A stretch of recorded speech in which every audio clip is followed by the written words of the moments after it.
Welcome back, YouTube. Today I have a very special video. I'm with two of my favorite YouTubers from a YouTube channel, from the Thralls of Metal. If you guys want to introduce yourselves, you guys can do that. Go right ahead. Well, I'm Necrotic Nick. I'm Jammin John. And yeah, we're the guys. We're two of the guys from Thralls of Metal. We're just kind of a review channel and giant metal fanboys. I mean, this has been oh man, a lifelong. It seems lifelong exception. We've been at this. We've been at this a while. Yeah, actually, well, I've been for the channel like a couple of years now, at least, maybe a couple of years and change. Yeah, 20. And I think it was your. It was my birthday. It was my 40th birthday. Your 40th birthday. That's right. Yeah, that was our first video we recorded, and we didn't put it up until like January. So, Really? Yeah. Nick's old. Everybody. Yep. Oh, how old are you turning this year? It's not important how old I'm turning. It's how old you are. Okay, now that we got that out of the way, I have some questions I want to ask. I don't have a whole lot. I don't want to make this super long, but I have some, and some of them are interesting, some of them are basic, but some of them are pretty interesting. Hey man, so, I'm game. The first one I want to ask, okay, technically you already just answered this, but I want to ask, what are the origins of your channel? Like, what made you think to start the channel? Well, I mean, honestly, it kind of came down to a lot of just mostly Noonan and I kind of starting off and saying, you know, we could actually do a channel because all we do is sit around and listen to music and talk about it. Like, this is pretty good. I like what they did here. And then, you know, I don't like what they did there, but. Yeah, Nick and I would jam albums together and just bullshit about them. And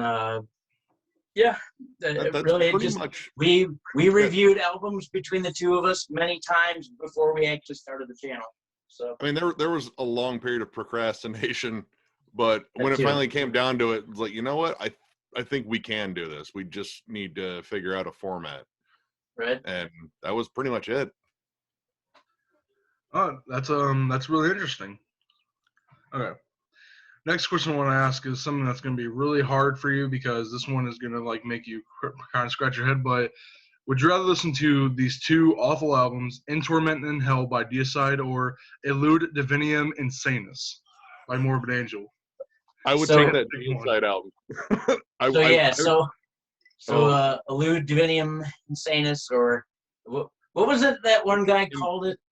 He commented on something like that. Or something like that. Yeah, something. But yeah, you know, I've even tried to get rid of that album, and it came back to me.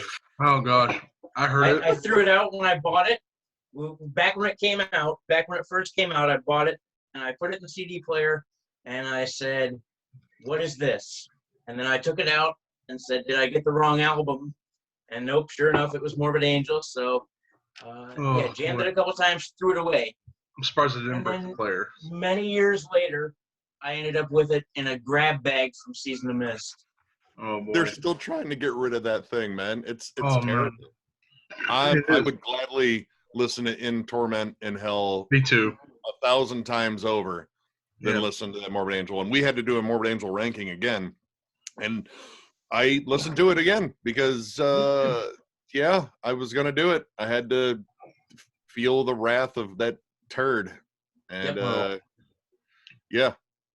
there was one musician who liked it. I think it was Michael Ackerfeld. He said he liked it. Well, he likes weird stuff. Yeah, Shredlord mentioned it it was viewers picked the worst albums ever, and Shredlord mentioned it. He's like, Michael Ackerfeld liked it. He did. And I was like, really? I even looked it up. I looked up the interview where he said it. It was like, oh, come on, man. I mean, if he likes it, that's perfectly cool. But really, I mean, yeah, I mean, it all comes down to personal preference. Like, there were some people that actually said, no, I actually like that album. I was like, well, that's cool. I never want to listen to it again. I actually, I think this time was the first time I listened to it all the way through because I couldn't make it past Radical. I've never listened to it all the way through. I couldn't even get past 2 tracks. Oh, don't do it. Yeah, just don't do it. Don't harm yourself. In Torment and Hell, though, way better. Throw it away and put it in Covenant. Yep. I'm gonna go on record. I say it's worse than any other like horrible metal album like Sand and Anger. It's worse. Oh God, man, that's like a rotten apple and a rotten orange. Which one do I want to take a bite out of? Neither. Yeah, well, with Saint Anger, you know, you See? got like the chuggy riffs. You got like that dun dun dun Yeah. dun dun dun. Oh, but that fucking snare. And then Yeah, It's like that a snare trash drum can. is. the lyrics, God, invisible kid, I can't do it. Or whenever he's like Saint Anger. I don't like that album either. God, man. I mean, But we're gonna have to listen to it when we do a Metallica ranking. Eventually, yeah, I will. You know? I'll listen to it. I'll do it again. yep. What you just said brings me to my next question. What are some bands that you were thinking about ranking in the future? Well, right now we're working on getting Dark Throne done, and we're getting close to that one. I'm really eager for that one because we haven't really like tackled like a true blue like Norwegian black metal band. We did Celtic Frost a while ago, and that was pretty fun. I mean, I definitely am looking forward to like Napalm Death because I mean, Godfather's a grind. Oh, yeah. I know a lot of people have asked for Immolation, Incantation, Exodus. Man, there's a litany of Yeah, there's a bands. lot of them. We've got a list written down somewhere. I mean, Carcass, once they drop that new album, they got to be on the list. Right, and I think some of the rankings too. I think we're waiting on bands to release their new albums. You know, Yeah. bands like Meshuggah. You know, Mhm. we would totally do Meshuggah if Meshuggah wasn't planning on releasing another album. But I'd rather get that into the mix before we rank something. So. Yeah. We had a lot on our list that we find out there in the studio. Actually, by the time we're done with the Dark Throne one, they're going to be in the studio recording their new album. So I was like, well, I mean, that happens. Right. Yeah. Right. Okay. Also, I want to mention this. Whenever you said you ranked Celtic Frost, that just triggered back a memory because, John, you put that at number 2. So this is one of Nick's favorite discussions. I still Second catch favorite. shit for Cold Lake all the time. So I mean, to begin with, I wasn't the world's biggest Celtic Frost fan, and I think I'm still not the world's biggest Celtic Frost fan. Love them. And once again, that falls at personal preference, I guess. Yeah. But yeah, there's going to be an eventual turd in everyone's punch bowl. Oh, yeah. Well, some bands don't have a bad album. Some bands. I mean, but honestly, there are a couple I would say that their discography is close to spotless. Like, I mean, I would say Immolations is, I mean, minus like recording quality from album to album, musically, God, they are spot on. Yep. Every single album. Yep. I've been obsessed with Celtic Frost, Into the Pandemonium recently. Man, the riff on Inner Sanctum, like that da da da dun. That is such an odd album. That was when all the weird vocals started coming, and that kind of took me out. But musically, I still like it. Mexican It's Radio. an oddly paced album too. Like the Mexican Radio cover, kind of right away. It's a strange album. I was pretty much, I latched on to Morbid Tales real early on, and then I went on and got To Make Ethereum, blew me away. But then when they came back with Monotheist, my God, that might be one of the heaviest albums ever. That guitar tone is almost painful. Yeah. And also, I also want to say 2 more things about this whole discussion. I do like some of the riffs on Cold Lake. I think that some of the riffs are okay. But overall, pretty bad album. I mean, they kind of tried to switch to more of like a glam metal style type of, which did not work. I mean, it love was glam like metal, so aggressive kind of glam metal. Like it still had like a little bit of like thrashy nods, and I think they got the sound better on Vanity Nemesis. But yeah, it was the image. Like you looking at pictures of them, like that's Celtic Frost. What? Yeah. Oh man. Like the dude with the low cut jeans and he's all greased up with the suspenders. I can't do that. Oh my gosh. No. But you go from wearing corpse paint to that. Yeah, I was like, well, you guys were wearing like spiked, gauntlets, and what the fuck happened? You got attacked by Aquanet. Okay, that's pretty funny. Another thing I want to say, the last part of this discussion is that whenever you mentioned Napalm Death, I secretly tucked my head down and I went, "You're right." That's Scum by Napalm Death because Mm-hmm. it's like the shortest song ever. It's like a second and a half. Yeah, You Suffer. It's Yeah. I think it actually still holds the Guinness Book of World Records as the world's shortest song, Yeah. and they kind of did it as a joke, like it was a goof, but Yeah. it kind of just became famous on its own. They even wrote a single. They had a single for it. They made a video for it, and I mean, that's just absolutely awesome. Children's TV show. They were on a children's TV show and they did that, and the news reporters like, "Why was the song so short?" And then they're like, and then he's like, "What did you say?" He's like, "I forgot what the lyrics are." It's like, "You suffer, but what do we?" or But something why? like that.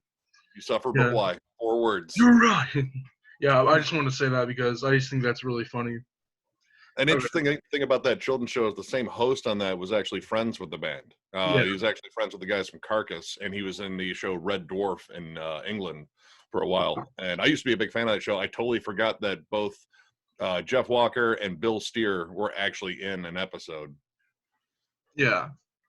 So yeah, he kind of ties to the grind scene there in merry old England. The Godfather's a grind. I mean, yeah, there it is. Okay, so that's pretty cool. My next question: what are some bands you've been listening to a lot lately?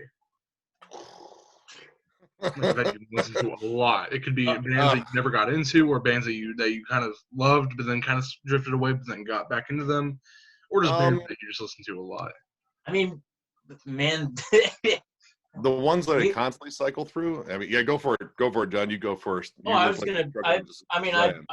I just cycle through stuff all day long. I pretty much go whenever I get a riff stuck in my head. Usually that's where I'm gonna end up for the day. Like the other day, I jammed the first 3 Veil of Maya records just because I had "It's Not Safe to Swim Today" stuck in my head. I'm all over the map, really. I mean, I'll always jam like Between the Buried and Me. I'll always jam. I've still been real big into the newest Black Crown Initiate, and then I went back and jammed the first 2 records, the EP, and then the first 2 records. So I jammed Immolation on the way home the other day when we did that metal tag thing. I jammed Majesty and Decay. So great album. Yeah. For me, I mean, I actually here lately I've been on a Tomb Mold kick. I've been jamming the shit out of Tomb Mold again, mostly Manor of Infinite Forms again, because I absolutely love that album. I think I love it even more now. I don't know, like a lot of different stuff. Like I was on a big Toxic Holocaust kick again, just because those guys are ridiculous fun. Joel Grind. Yeah, that was a good jam the other day. That dude's awesome. God, it was jamming some Midnight. God, I mean, I don't know. I was jamming a bunch of Gate Creeper last week before the show. Yeah. For the live stream. Yeah, we got the Gate Creeper live stream, and then jammed a bunch of Crowbar. Oh yeah. After seeing the Crowbar stream. Rips. So. Yeah, I've been going through a stack of stuff I picked up. I got the Sacred Reich reissues of Surf Nicaragua and Ignorance. I already own the albums. I have the originals, but it was like, well, I want the remasters. And plus, these guys are awesome, so I want to help them. For me, bands I've been getting to a lot recently, or who I've already liked, but I've been listening to a lot recently. Motorhead. I've been jamming a lot. Oh yeah. I used to never be a Motorhead. I always thought Lemmy's voice was kind of but then I really started getting into them. And then I'm like, okay, yeah, I like Motorhead. So I've again, they have 22 albums. So to listen to their discography is pretty, it takes a lot of time, and it takes a lot of, it just takes a lot of time. Yeah. I mean, I get it. I mean, and there's not a tremendous amount of variance in it, but it's still, Lemmy always had his heart in every album. You can never take that out of any Motorhead album. He wanted to just put himself all over that. And yeah, I mean, he's awesome. We had the pleasure of seeing him. Unfortunately, it was a month before he passed, and he was pretty rough. But I mean, Motorhead still whooped ass. Rest in peace, Lemmy. Yeah. We saw him. We saw him right before he died. Yeah, about a month. My friend saw him. Right, my friends literally saw him 2 weeks before Lemmy died. He said he was on this metal cruise thing, and he said that Lemmy looked like he was half dead, His voice, Yeah. he had like a lisp to his voice and a crackle to his voice, and that he just looked sick and dead.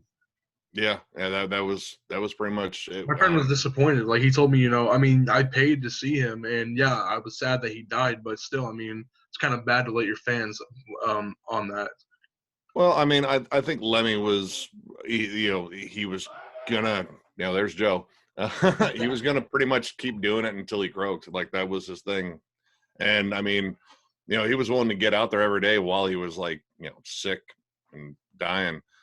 So I got to give him credit on that one. And I mean, actually, I got to see Anthrax for the first time, courtesy of that show, and Anthrax absolutely whooped ass. I love Anthrax. I'm doing a podcast. You need some time, okay? The meatloaf, ma. The meatloaf. All right. Another band I've been into. If Ren was here, he would have loved to hear this. But I've been listening to a lot of Biohazard recently. I know that Urban Discipline is one of his favorites. Oh, dude, Urban Discipline, it definitely helped shape me early on. Like that Strife and Sick of It All, like were pretty much my like fledgling hardcore years, and just cemented me into hardcore. I love hardcore still. It had like elements of like hip hop, like kind of a little bit of groove metal. I think of them as kind of a really heavier version of Rage Against the Machine, kind of. A little bit. It's more like from the street rather than yelling on a university. That was kind of like the thing. Like they were very street level. The first time I ever saw Biohazard in anything was actually in an Onyx video. Remember Slam? Yeah. Yep. Yeah. Yep. They were in that video, dude. Yep, that's right. Yeah, that was like, who are these tattooed hooligans? And then I found out they were in Biohazard, and like, holy shit, this album whoops ass. Yes. Yep. Punishment became the most played video in Headbangers Ball history, I believe. I would believe it. That album went platinum, I believe, and this one, yeah, do that. My favorite song on it is probably "Man with a Promise." I love like that funky bass in the beginning, and that's like it's like Jury dun dun dun dun dun. It's a great album. Shades of Grey has always been one of my favorite on there. It's you get to hear like Danny Schuler go off on drums. That dude was flat out sick drummer. Yes, he's a sick wrong drummer. side of the tracks. Yep. And the album cover is kind of cool too. Yeah, it was different. Like, I mean, when I looked at it, I wasn't sure if I was getting a metal album or not when I was a kid. Yeah. And I mean, like a little kid jumping or something like that, and then you got like the Biohazard symbol. And I mean, honestly, I probably just bought because I saw the Roadrunner tag on the back, and when I was a kid, Roadrunner was trustworthy. Don't trust him now, but yeah, they're not that good now. I mean, they still got cool bands like Slipknot signed to them, and back then in the day, they had Sepultura. For the first 6 albums, and they had a bunch of other bands too. But nowadays, they're still they still have like Nickelback and Theory of a Dead Man signed to them, which they became more of a rock label. They don't really seem very focused. I mean, they used to do heavy bands back in the day. Oh yeah. Sepultura, I mean, I have them. they are back there. Yep. And then the butt rock. It's kind of interesting because the guy that was the big rep there, Monty Connor.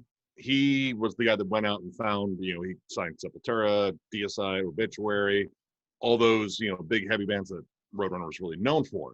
And when they started changing gears, I think that's when they sort of merged with, I think, Island, Def Jam, or Warner Brothers. They merged with someone. And he ended up leaving. He now works for Nuclear Blast, which he's pretty much doing the same thing there. He's signing either old bands that have, like, a good, rich history, or, Testament's new bands. Them, I think. Yeah. Yeah, so but that's really cool. Another band I've really been into, Anthrax. I used to never like Anthrax. I always thought Joey Belladonna was. I mean, I haven't been a metal fan for long. I've only been a metal fan for probably about 5-6 years now. So ever since I was maybe 11, maybe. But I used to not like Joey Belladonna's voice, but now I've grown into it. It took me some time. Yeah. By the time I got into Anthrax, I was already into the other bands, the Big Four, and they had a more harsh delivery. And Joey was cleaner. Like, he's a really good singer. Yeah. And God, he kills it live. He absolutely whoops ass live. But yeah, it was just kind of different. It was a different approach, but I mean, I picked up Among the Living, and holy shit, I mean, the riffs on that album are unbelievable, and that's why Scotty's the man. Oh yeah, great, like one of the greatest rhythm guitarists. Oh yeah, out there. dude, his pick hand moves faster than butterfly wings, or no, hummingbird wings. That makes more sense. Yeah. faster than a hummingbird and a butterfly. Yeah, Actually, when we There's saw some- Motorhead, Anthrax opened up for him. Yep. Yeah. It crushed. Yeah, and whenever John Bush came, Sound of White Noise was a really good album, I thought. I still like that album. I love that album. But then you got Stomp 442 and Volume 8, which Yeah. Stomp 442 was not a great album, but they had some good songs like King Size and Fuel. I do like Riding Shotgun. That has a really cool Dimebag Daryl solo on it. Yeah. Volume 8 was just kind of an uneven mess. No. And I mean, that record label ended up folding, and then they went on to Sanctuary, which ended up folding. So they kind of had bad luck with the whole John Bush era, unfortunately. I mean, We've Come For You All was kind of good. It was better in spots. I mean, it still wasn't the full tier, like Anthrax revival that I think everyone wanted. We didn't get that until, oh shit, what was the album? Oh, I can't think of the title. Worship Music? Not For All Kings, but the one before it. Yeah, Worship Music. That was the album. Worship Music. There it is. Yeah. That was the return that we wanted. It was still a little bit groovier, but I mean the riffs were once again intact. Oh yeah, definitely. But yeah, Anthrax has their ups and downs, and their first album that they did, a lot of fans do like it. I don't know why. Neil Turbin is a good vocalist, but it's not my favorite. It'd be like my number 8 maybe. His highs are very piercing. I will give him that.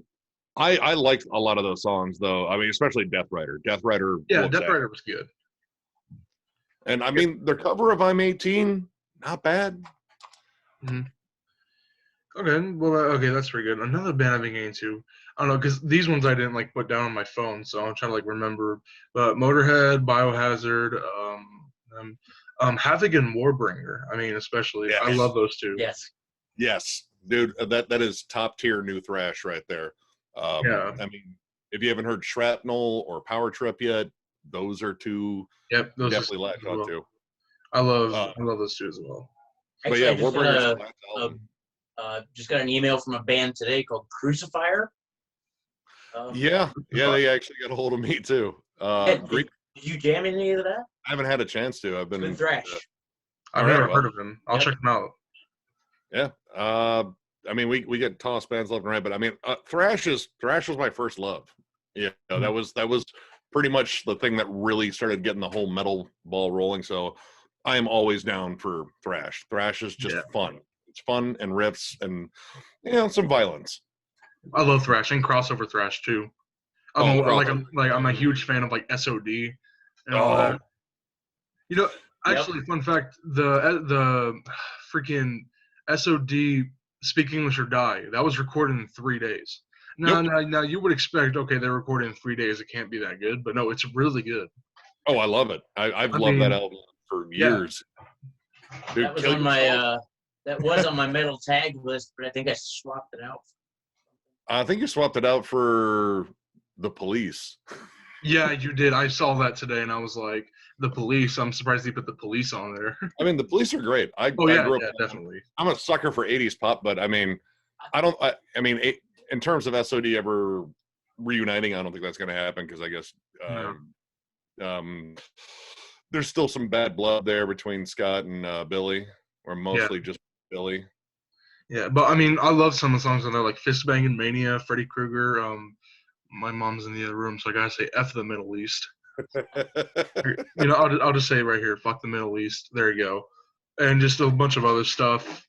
I think it's a really great album. It's just all that. Oh, there she is. There she is. Hi, There's you. How's it I've going? heard about this all day long. Right on. We've been thinking of it all day long. Yeah. We're the guys he follows on the internet. Yeah, that's awesome. We got him to more heavy music. We're really sorry. No bad stuff. Well, I already said the F word once. You don't cuss. Ow. Woo. Ooh, No she gets- F-bomb from him. Okay, If I no more catch him, he's in F-bombs. trouble. No more F-bombs. We'll let you know. All right. We'll keep a tally of all the F-bombs. Yep. Oh, yeah. So far, this one. A lashing for each one. So far, just one. We'll post He's the been well results. behaved and very polite. Yes. Yes. Well, it's nice to see you guys. Yep. You as well. Good to meet you. Have a good evening. Well, that happened. Anyway, just other great songs on that album. March of the SOD, which I believe that was actually the Headbangers Ball theme. Actually, It was God, either- man, It was- it's so I long. think it was March of the SOD, yeah. That riff is glorious. It's Mhm. simple, it's elegant, and it just punishes you. I love Yeah. it. Like that's how you get a pit started right there. Yeah, it's like 23 songs, and like the shortest one on there is like 3 seconds. I think Chromatic Death was 3 seconds. I think Was that so. cool? Well, there was it Jimi Hendrix was also pretty damn short. Oh but no, also- the ballad of Jimi Yeah. Hendrix, yeah, the Ballad of Jimi Hendrix, dead. which is yeah. All right, but anyway, I got some more questions on here. All right. Okay. What are some of your favorite classic rock, hard rock / metal bands from the 70s? So classic rock, like prog rock, hard rock, even some metal that were still running in the 70s. Well, I got to say Black Sabbath, of course. I mean, Obviously. it's Black Yeah. Sabbath. Blue Oyster Cult. Blue Oyster Cult. Yes. I've always had a huge thing for, like Agents of Fortune, Fire of Unknown Origin, Spectres. Spectres. Camel? I have that one. Their first album, absolutely amazing too. Look that shit up. God, what other ones? I mean, of course, Genesis. Purple, Genesis. Yep. God, Yeah. I love Phil Collins. I love I Phil love Collins. him I love too. Peter Gabriel too. Me too. God, in terms of like other 70s stuff, Like Rush or Pink Floyd. Oh yes. Oh God, and of course Led Zeppelin. I mean, Yes. trying to think of some other ones. Camel. Camel. What about Yes? Yes. Yep. Yes. I mean, Yep. my mom played Yes a lot. She's kind of like an old hippie. She and does too. Oh yeah, dude. I mean, she's played. I think I got her a special edition copy of Fragile for her birthday. My mom absolutely gushed over it. She was like, "Oh my God, it's one of my favorite albums." Like, I know This year? because you played it. Or last year? Wasn't that last I year? think it was you got last that? year. Yeah. Yeah, I got her a stack of music, and that Yeah. Yes was in there. When I saw it, I was like, "Oh my God, she's gonna shit herself." Like, hopefully not. Yeah, my mom's not big on music collecting, but she loves to like listen to some albums. My mom's not a fan of metal. Like the heaviest she'll go is some Metallica, but that's like about as heavy as she'll go. She'll never go past that. And the same with my stepdad. He won't go past that. My mom, all right, I think she was a little apprehensive about it when she found my Cannibal Corpse albums, and she looked at the cover, and like it was most of the Butchered at Birth ones. Like, oh my, really? They're babies on hooks. Yeah. Oh, I'm not Just mad. I'm hooks. just disappointed.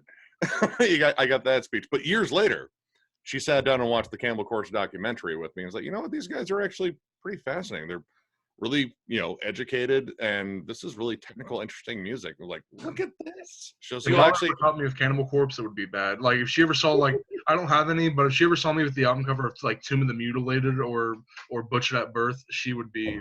She'd get mad. She wouldn't care if I just. they make alternate covers. Yeah, they make. They're still bad. Yep. You remember? Not as bad. guys probably as don't they remember, out but- to be. Tomb of the Mutilate's pretty violent. I mean, it's literally two corpses mutilating each other. It's pretty. Hey, here, bad. hold on. Oh yeah, he'll show you. It's actually right there. There's Tomb of the Thanks. Mutilated. He explains it to other people the wrong way. He's 16 years old, and I'm a protective helicopter mom. I totally sure. get it. But he has a lot of freedom. Obviously, he's in here talking to two grown men on the internet without me being right there. So It's Right okay. on. Yeah. Yeah. Well, Some we're people- I mean, we're it- we're at some grown point, in the sense that just gonna let we're me go. older by age, but Nick and I Oh. both still laugh at farts all the time. So I mean, how really grown are we? yeah. Hey, I laughed at my own I work farts in a today. bit shop. I do international shipping and sales and accounting for a drilling bit company. And this morning in our meeting, I'm the only woman. Every man there farted as loud as they could. And I'm like, dudes, I go to work to get away from this shit. Really? Imagine if Shredlord was here. He's another member. Imagine if he was here. He would be laughing. Anyway, no, he's I'm out of here. I gotta go clean my car out. All right. Right Bye. on. Bye, Mom.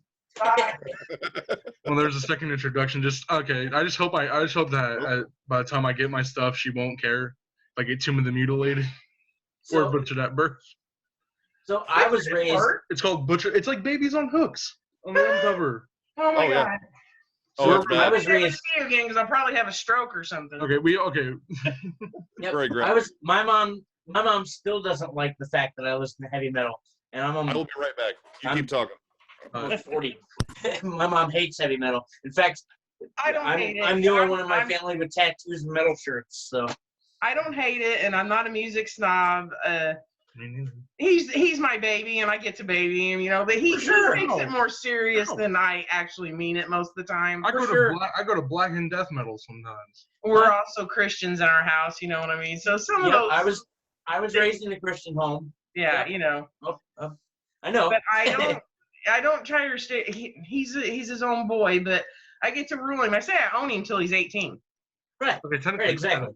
In fact, my mom. I'm certain if my mom were here with me today, I'm sure she would still be giving me crap about things. My mom still kisses me in public.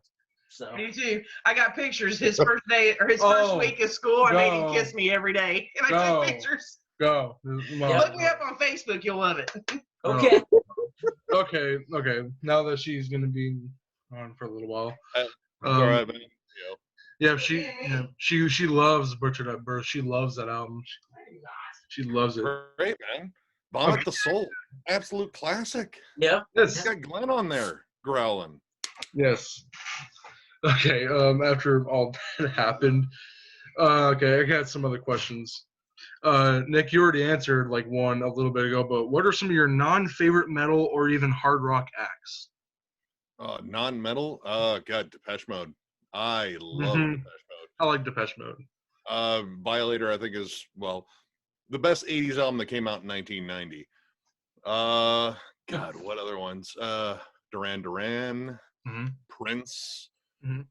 Oh shit. Actually, God, what was that? Arstidir? It's Icelandic kind of pop rock. Yeah, but kind of like there was a lot going on in that album. I did really dig that album.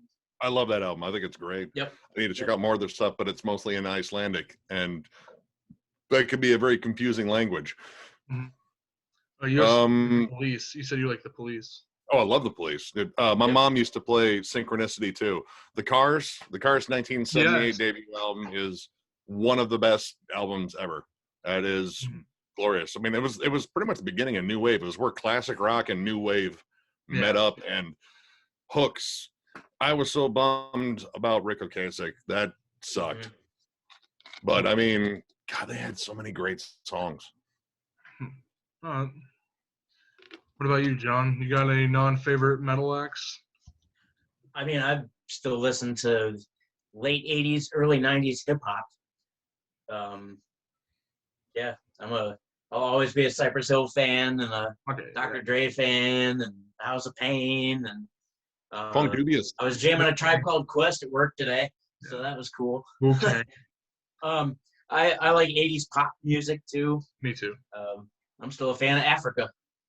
Oh God, man, I could jam Toto. Toto every time. I love those. I love Toto. Like I also love Hold the Line is one of my favorite Toto songs. Just that riff in the song. I mean, for like classic rock, it's kind of a heavy riff. I mean, it's a big chunky riff. I love it. Yeah. Boston. I just got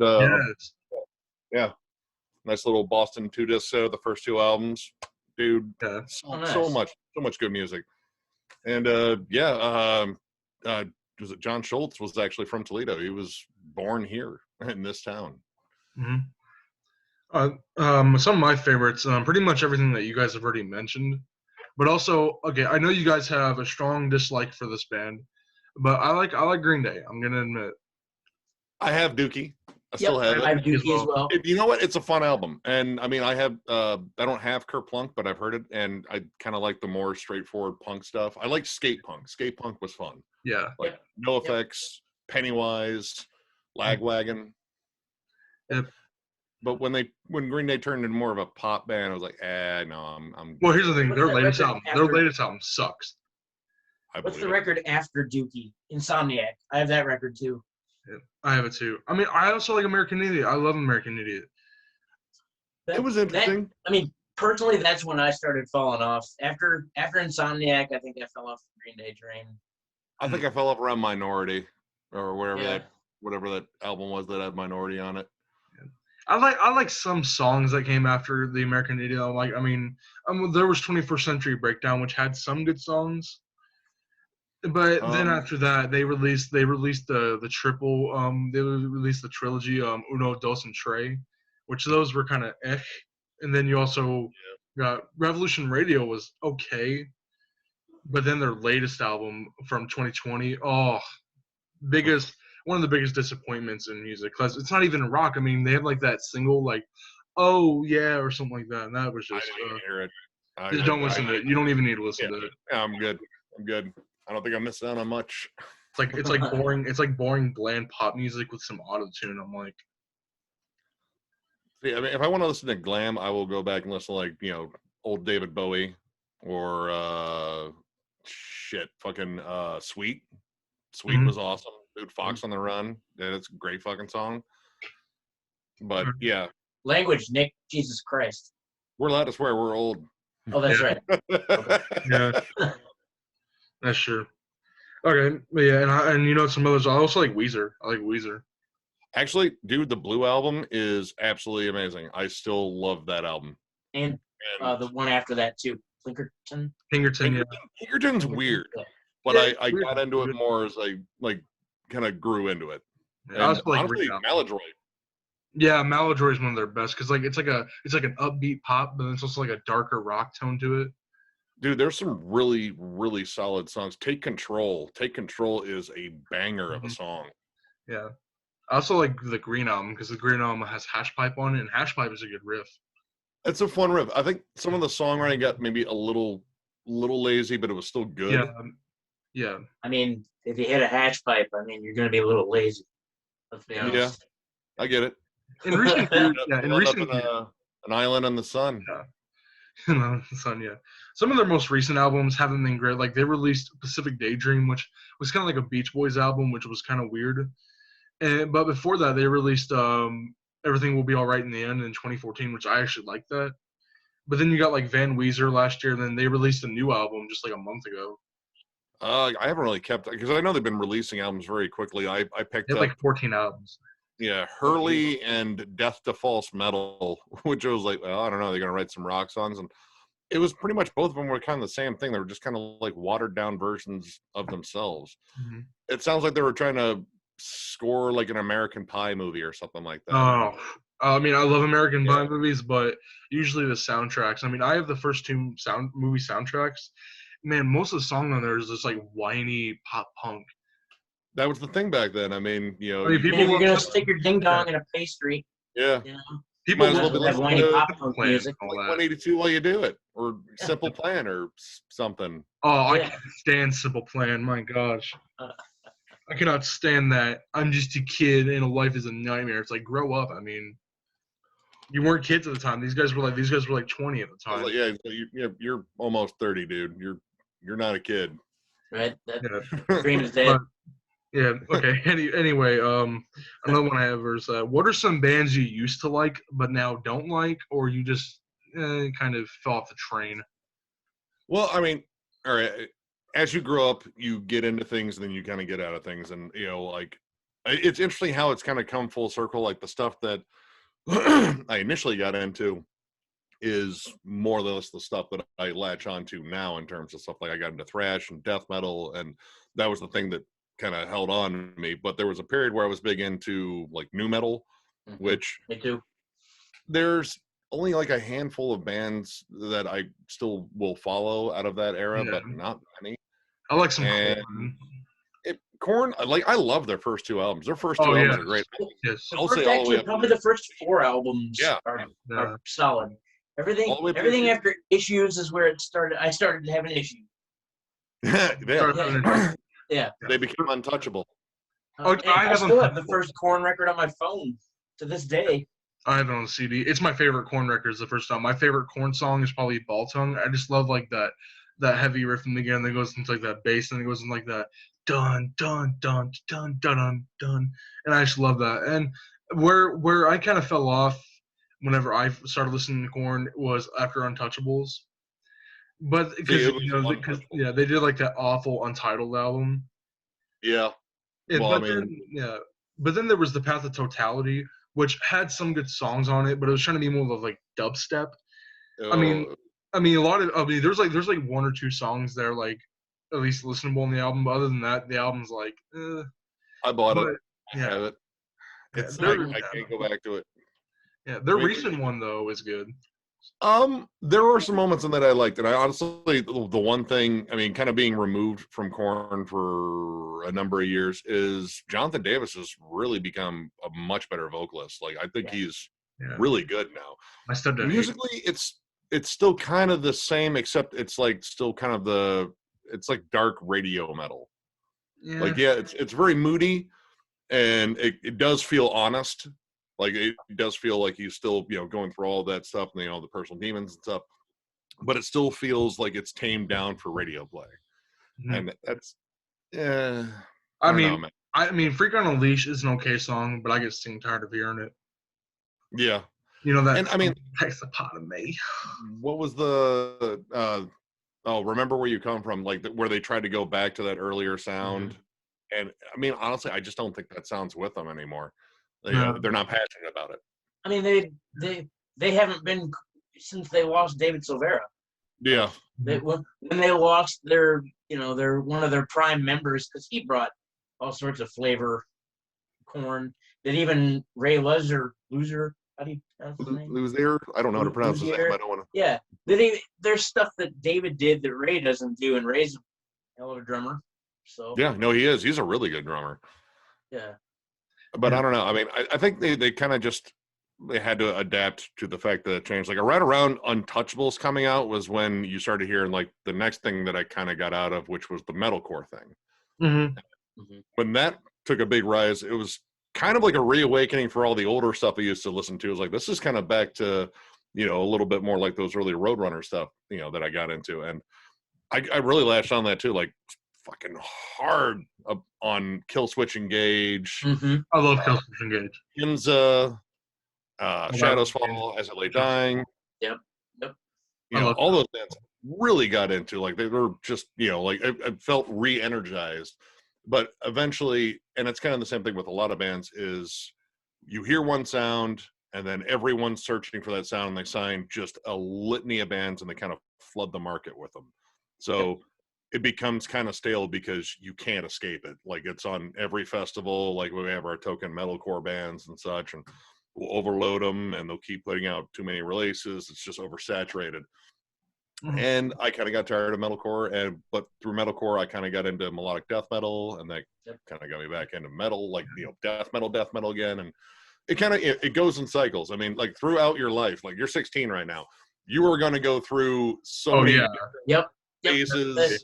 The ebb and flow, And you're going to come back to stuff too. Like, the power of nostalgia is so strong. It's going to keep you coming back to stuff like, dude, I found that energy again, that the thing I loved about this that I haven't listened to in forever. And it's really weird. Like, when you break it down, like, you just think about how much stuff you've listened to. Yep. Thousands and thousands of bands now, There was a time when I was 16 where I only had 20 CDs, And then again, the internet wasn't around when we were teenagers either. So we didn't have never-ending music at our fingertips. No. Yeah. We had to search and, like, go to record stores, and I mean, Watch that Headbangers was Ball. Oh yeah, there we go. Headbangers Ball, or we had like the cable music channels. Remember those? Yeah. Oh, dude. The Music Now. Yeah, dude. That's how I found Soilwork. I found Soilwork on that because they were playing something from Predator's Portrait, and I was like, dude, what is this? This is cool. Nice. Love Soilwork. Dude, they're killer live. Dude, Speed is one hell of a singer. Yeah. One band, I still kind of like a few of their albums, but I quickly fell off the train after that, is In Flames. Yeah. I love the first few albums, like I love Clayman and I love the first album, but Come Clarity was like the stopping point. After that, the stuff Yeah. they were pumping out. And here's the thing: Siren Charms that they released in 2014, one of the worst albums ever in my opinion. Yes. That album's so bad. I was so disappointed when I got that. Yeah. We were actually just talking about that. Actually, Shred and I were just talking about this because he posted a thing for Clayman, and he was like, "Man, we used to trust you. The whole In Flames We Trust thing is like, dude, they ain't gonna do it. Have you heard the re-recordings of Clayman? Jesus! Oh no!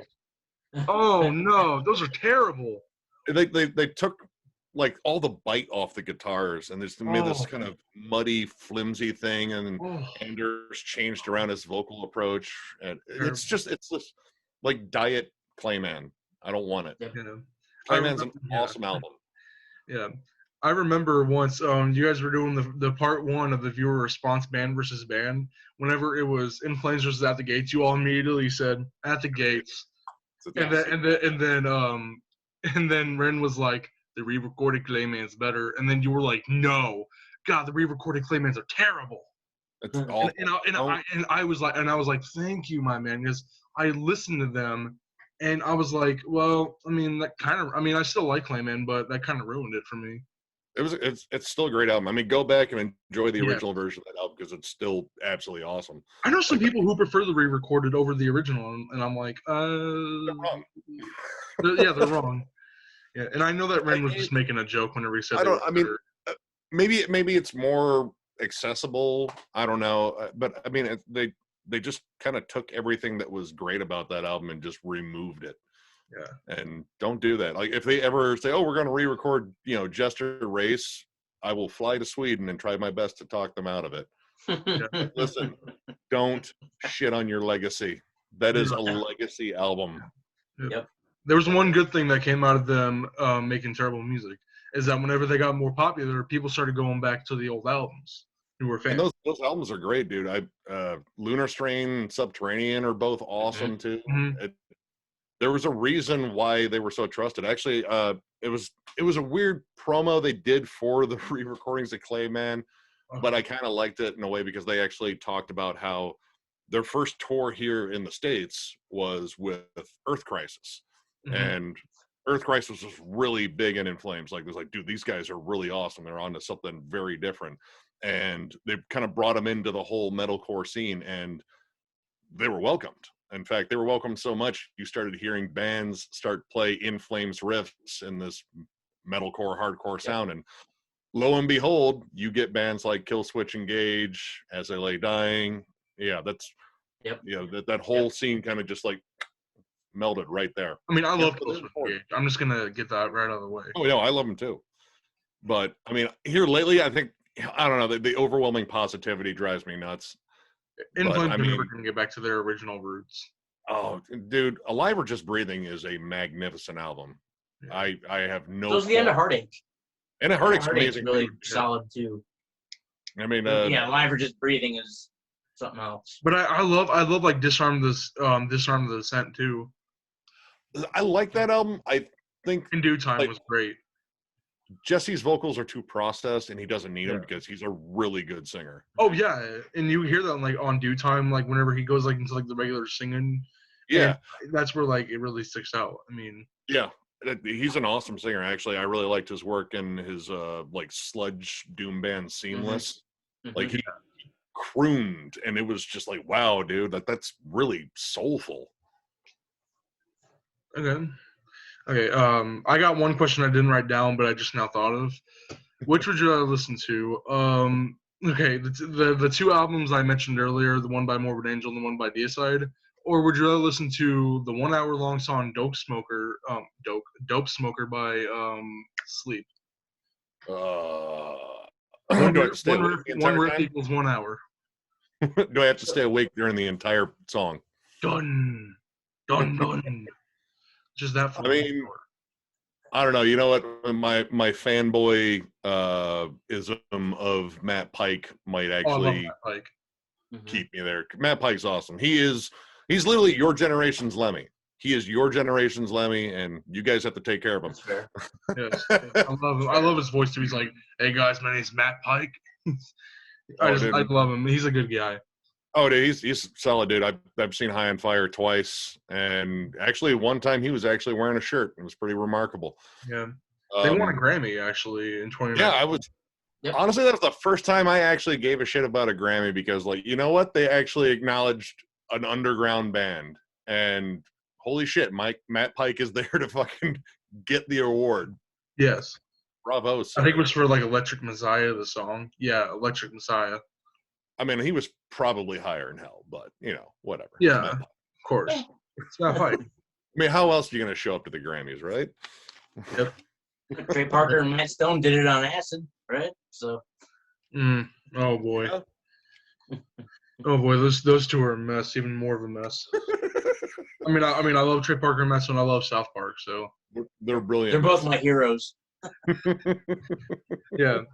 Okay. Okay. Now here's the opposite of the last question. Whenever I said, "What are some bands you used to like but now don't like?" This is the opposite. What are some bands that you used to not like but now like? Well, I mean, I'm gonna let Noonan go on the immolation thing. Yeah. But if you when we just did my metal tag thing, so yeah, immolation. I initially thought Immolation was a black metal band, and over a period of time through my life, I was not the world's biggest black metal fan. In fact, I'm still learning about black metal now because Shred and Nick are such giant black metal fans. So anyway, I thought Immolation was a black metal band, so I skipped them. And Nick and I were hanging out a few years ago, and he was jamming Immolation in the car, and I said, "Oh, what is this?" And he goes, "Well, this is Immolation." And I went, "Oh, you're wearing the shirt." Right. Yep. Right. That's the album too, I imagine. Yep, and this was the album too, the Majesty and Decay. I was big on that album when it came out. It's awesome. Really, it's kind of like that thing. As you get older, your taste progress. So like, I wasn't a fan of death metal the first time I heard death metal. It wasn't until I hit probably my mid to late 20s before I was really heavy into death metal. So. Yeah. I mean, the stuff that's hard for me to come back to might be more like all the deathcore that kind of came through. Yeah. Because I don't know, for a while there, I thought that would replace death metal, and then death metal just got better. I think like they had a new influx of bands, and that next influx of deathcore bands weren't as good as the original ones. Yep. They were pretty much trying to, ape the same sound. Like, yeah, we want to sound like Whitechapel. It's like, well, Whitechapel already sounds like Whitechapel. So, Yep.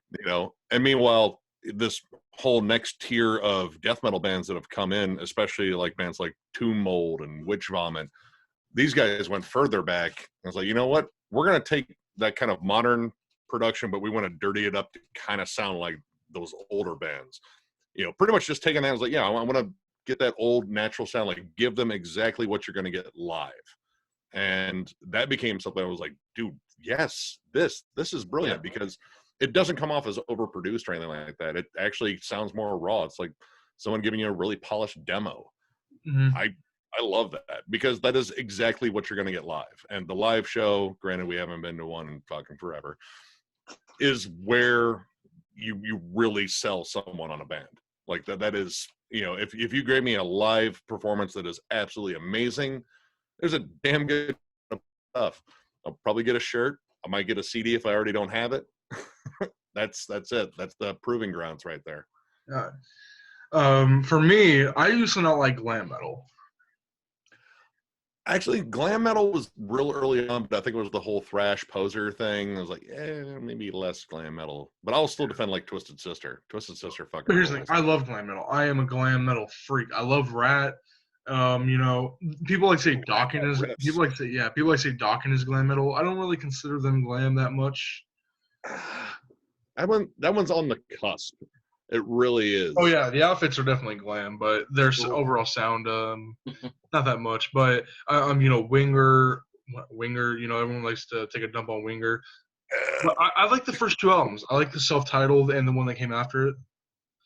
I liked Whitesnake, but Whitesnake kind of started off Yes. a little bit earlier, so there's still that kind of classic rock edge. Yeah, they were like early like bluesy kind of hard rock in the beginning because they had like slide it in and treble and all that. But then once the self-titled came, which is my favorite Whitesnake album, that's whenever they kind of went glam metal. Yeah, John Sykes is really good on that album. Nick, where's Joe? Oh, I know. You should Yeah, call him. Joe's a giant John Sykes fan. I was gonna say you should call Joe downstairs. Hey, Joe, you want to come down here and talk about John Sykes? Oh, he's already on his way. Who doesn't like John Sykes? I mean, only idiots don't like John Sykes. there he is. John Sykes is lazy as hell. He's super lazy. Hold on here. He's like easily the most underrated guitar player of that era, man. Yes. Every Whitesnake song that everybody ever knows and loves is John Sykes. Yep. Dude, He just released a new single this year. Yep. It was pretty damn good. I've waited 100 years for it. Dawning of a Brand New Day. I actually reacted to it on my channel. Yeah, but I just really like that song. I was like, okay, he hasn't released a song in like 20 years, so I'm like, it might be decent, but no, it was way better than I expected. Like, I mean, Yeah, did you ever listen to the 2 Blue Murder albums he released after he left Whitesnake? yes. Dude, the And he was listening to Thin Lizzy for a little while too. Yep. He did one album with them. He did Thunder and Lightning with Thin Lizzy. I have that one. He wrote the song Cold Sweat. He's a great guitar player and a singer. Yeah. Well, he's not a great singer, but he's an okay singer. He's an okay singer. He did good when he did backups and stuff for Coverdale. Yeah. Gary Moore is another amazing guitar player. Yes, I love Gary Moore. Yep, and he of course went through Thin Lizzy. The Thin Lizzy ranks. Yeah, he was Skid Row, not the Sebastian Bach Skid Row, but he was the first. The original Skid Row. Yep. But yeah, he died way too young, in my opinion. Oh man, yeah, I was crushed when Gary Moore died, man. That guy was one of the best guitar players ever. I know, I loved him. I mean, he had like a great tone and just great playing in general. Yeah, dude, and he totally he was a guitar player that had success in 2 genres because when he started out, he wanted to do the rock and roll thing, and then the whole second half of his career was revitalized by him getting into blues guitar. Mm-hmm. Blues stuff like Still Got the Blues for You. He even did a jazz album. Not a jazz album, it's more fusiony, but jazz fusion. Yeah, man. I think the only Gary Moore stuff I have is Black Rose by Thin Lizzy, which is a fantastic album. Super underrated Thin Lizzy album right there. Mm-hmm. I agree. Now his tenure with Thin Lizzy was kind of off and on. Yeah. I mean, like reading interviews, I guess there was Lynette actually wanted to fire Scott Gorman at one point. It was like, why, dude? He's your mainstay, dude. He was the rock solid dude who stuck with him. Yeah. But I guess, the whole environment was kind of, toxic. As the kids say these days, it was toxic. Yeah. Toxic. I heard you boys talking about some glam metal too. That's where like 90% of the best guitar players live, man. I heard you talking about Winger. Reb Beach is a mother trucker of a guitar player. Yes, thank you. Rat, you're talking Rat. Rat. Warren DeMartini is disgusting, but Warren DeMartini was always a George Lynch clone in my eyes from Dokken. George Lynch from Dokken is like one of the best guitar players. Yes, top 10 for me. He was my favorite guitar player growing up. I love George Lynch. Without a doubt. Dude, I can play you damn near anything George Lynch or Dokken. Oh, well, you can. Oh, okay. So imagine. There's a reason why we call him Shred. Yeah, man, I play guitar. Yeah, I shred, dude. He plays very well too.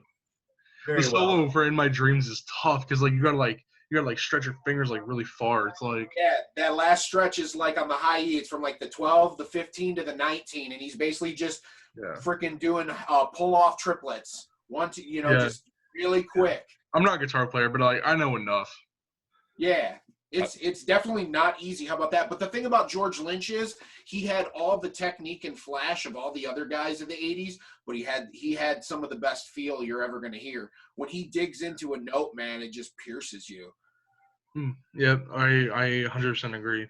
Warren DeMartini has a very similar style to that too. And he's a good guitar player. Hell yeah. Dude, hell yeah, dude. Rat had riffs. Yeah, dude, I love the riff to You're in Love by Rat. Yeah. That's a good jam, man. They laid it down. They laid it down for it. Yeah, dude. If No you pun get the intended, reference. right? Yeah, I was gonna say no pun intended, right? Yeah. Yeah. Yeah, but I mean, I love glam metal. I used to not like it, but I'm a sucker for it now. So You even ever listen- Poison, I like Poison too. Now that's where I gotta check out. I'm not a big The line Poison- has been drawn. I'm not a big Okay, I Poison like the fan. first 3 albums, Flesh and Blood, or no, Look What the Cat Dragged In, Open Up, Say On, Flesh and Blood. After that, no. For me, I would rather listen to Motley Crue. Yeah, me too. I'd rather listen to the Crew, man. It was kind of like the same, like they were both going for the same vibe, but one did it way cooler than the other. Yeah. Nick Shout Mars at is the great Devil too. whoops ass. That's a Yeah, dude. killer Shout album. at the Devil is a hell of an album. Dude, Yeah. Looks to Kill might be my favorite glam metal riff ever. Yeah, and the solo was pretty good in that song. Well, it wasn't the greatest solo ever, but for Well, like Mick glam metal, it was Mars pretty good. really- Mick, you want to talk about riffs? Mick Mars always writes riffs, man, and he always has killer tone. There's an album they released, I think it was self-titled, not too long ago, maybe 7-8 years ago. There's a song called "Saints of Los Angeles." I have it. Listen to the guitar tone on that song; it crushes, man. Wait, Motley Crue released that? Yeah. Yeah, it's called They- "Saints of Los Angeles." Oh, that was from like 2008, I think. Yeah. Okay, Saints so of Los okay, a Angeles. little bit Yeah. longer, but dude, if you listen to that guitar tone, man, it Yeah. crunches, it crushes. He is killer. Yeah, I agree. You know, another thing about Motley Crue is that a lot of people love to crap on the 1994 self-titled album. I like some of the riffs. I mean, some of the riffs are pretty heavy. To be honest, Yeah. I've never listened to that one. That's the one with John Corabi. Yeah, Right. it's the only one with John Yeah. Corabi. Dude, there's good music on there. It's just nobody wants to give it a chance because it wasn't Vince Neil. I mean, that's really what it is. It's the whole thing isn't like amazing, but there's definitely some good riffs and some good songwritings on that album. Mhm. And It John wasn't as Corabi's though, a good like- singer. Yeah, it wasn't as though like Vince was like the best singer. Like, I mean, he was all right.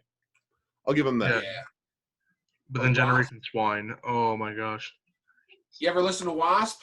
Oh yes. Oh man. I don't consider them glam metal to be honest, but I love Wasp. I love the first 2 albums are my favorite 2. It was the self-titled and the Last Command. The I Last Command. Yeah, is- the torture never ends. Animal, F like a beast.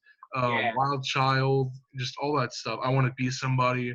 Just like the production isn't great, but the rawness kind of makes it. It's like good raw. It Tone. absolutely is. That album is driven on attitude and the growl of Blackie Lawless. Yes, the It's torture. an intermediate step. Like, you can listen to that and it's like, well, you might like this Show No Mercy album by Slayer. Yeah, I love that album too. we just went from glam to thrash in an instant. Yeah, I mean, and you know, honestly, with Wasp, I don't think there would be like that much of a fight in the pit. It's like, yeah, you know what, these guys are all right. Yeah. Yeah, they're pretty good. I mean, and they're pretty I mean, for like, okay, I don't consider them glam metal, but they were on. There was this thing back in the day. It was called the Filthy 15. It was like a list for bad songs, and Animal F like a Beast was on there, along with the other tracks by like Venom and all that. It was I mean, like honestly, with all those parental warnings, that's how I knew it was getting good music. Yeah, exactly. If it had the sticker on it, I knew I had to have it. If anything, the stickers sold more albums. Yeah, yeah, true. I mean, because kids were like, "Oh, this is naughty. I want to make my parents mad." Yes, man. and it wasn't like, dude, Ooh. in the entire time I was buying records as a teen, I never got turned down. Like, I bought a copy of Rain and Blood, sticker slapped on there. They didn't say you can't buy this, you're too young. Like, here you go, enjoy your Slayer. Yeah. And I did. Cannibal Corpse album. Try walking out of Target with a Cannibal Corpse album. Oh. I think yeah. I bought Eaten Back to Life Hmm. at like a Camelot or something like that. Camp. And yeah, I was like probably 14, 15. And they were like, yeah, go ahead. Here you go. Enjoy your zombie music. My friend, he bought this. It was like a Rob Zombie record store day release, and literally he had to ask his mom permission to buy it because on the album cover it's like an alien and like these like 2 women and they're doing like very naughty stuff. Like the alien is like doing very naughty stuff with the women. Oh, Rob and all his subtlety. Yeah. Dude, he was embarrassed. He said, I was embarrassed to take that up to the counter and get it scanned and buy it because it literally like it shows like the alien is like has like a giant what, and then it's like green semen coming out, and it's just all that. again. It's insane. I mean, I may have gotten judged at record stores I didn't know by like picking up like weird brutal death albums where like, oh, this chick's getting railed by a hatchet. What the hell is wrong with you? And they, I was like, no, it's the music. I'm not into. Yeah, Hey, I mean, the album covers I are don't, cool. I don't own a hatchet. Yeah, the album covers are cool and brutal, but I mean, really, it's just the music that's inside the sleeve or the case. Yeah, I mean I like cool album art, but I mean mostly it's like if the album sucks, I'm gonna forget about the art too. Probably. Yeah. Well, that was fun. I had to tell that little story that my friend told me because I found it insane that Rob Zombie would even put that on, like a record store day release. Like I'm surprised they even put it in their stores. I mean, honestly, I think he's kind of on his own little world. Like, I mean, I can't even think of the name of the new album that's coming out because it's so ridiculous. Like, Yeah. he's just like, well, screw it. I'm just gonna do what I do, and if they He's want like to his sign character. me, He's like his character from House of a Thousand Corpses, Otis. He kind of reminds me of Otis, but not a killer. yeah, he's like really smart, subdued Otis now. Yeah. And the Yeah. new Rob Zombie title is really long and obscure. Dude, the one he did in 2016, it was like the satanic whatever acid witch. I forget it. Yeah, rat generator or something like that. I checked out when Educated Horses came out. Oh yeah, The album Educated Horses by Rob Zombie came out, and I remember the promo for it where he was like literally riding the horses and stuff in the white suit, and I was like, nah, this isn't for me, man. I think the only song I liked on that was Let It Bleed Out or something like that. It was like, all right, this actually sounds like Rob Zombie, but the rest of it was just like, what is this? Here, I found it. The Electric Warlock Acid Witch Satanic Orgy Celebration Dispenser. That's right. That's a mouthful. Yeah. It's a good album though, but it's a mouthful. What? Dear God. Oh, No, he just beefed. oh, I was wondering what that was because I saw he went like this. And No. like that. No. I'm so glad I stayed at my own house tonight. Woo! I do have a question. Go get a mason. I do have another question. That'd be cool. Shred, you can be on this too. What are your thoughts on popular rock and metal bands like Volbeat, Ghost, Gojira, Godsmack, Stone Sour, Slipknot, etc.? Like, or like just in general, or like by individual bands? but like, I mean, you can make statements about each individual band if you want. Honestly, like, all right. I mean, I've seen Gojira in concert 3 times. Gojira's amazing. Gojira is I love Gojira. Yeah. Yeah, Gojira is the real deal. I think they're kind of just beginning to start getting like a little bit of the hate just because they're kind of getting popular. Yeah, and also, I mean, I wish they would release an album because they haven't released an album since 2016. It's coming out. It's coming out in April. Oh, really? April 30th. Oh yeah. I didn't even hear about it. Oh yeah. They released a single. It's absolutely awesome. Oh. That's their second Oh wait, single. no, I did hear Second about the single was good. Yeah, First the single was the meh. weird video, which was whatever. Yeah. But yeah, the new single is really, really good. Ghost equals poop. Actually, I still like Ghost because it's more the 80s love, but I don't consider them really like a metal band. No, they're good. They're good if you don't consider them a metal band. Shred, you actually said that in a video, the viewer response video for the band. You were like, Ghost is good as long as you don't try to classify them as a metal band. And I was like, I totally Really agree. not. They're more like gothic hard rock, pretty much.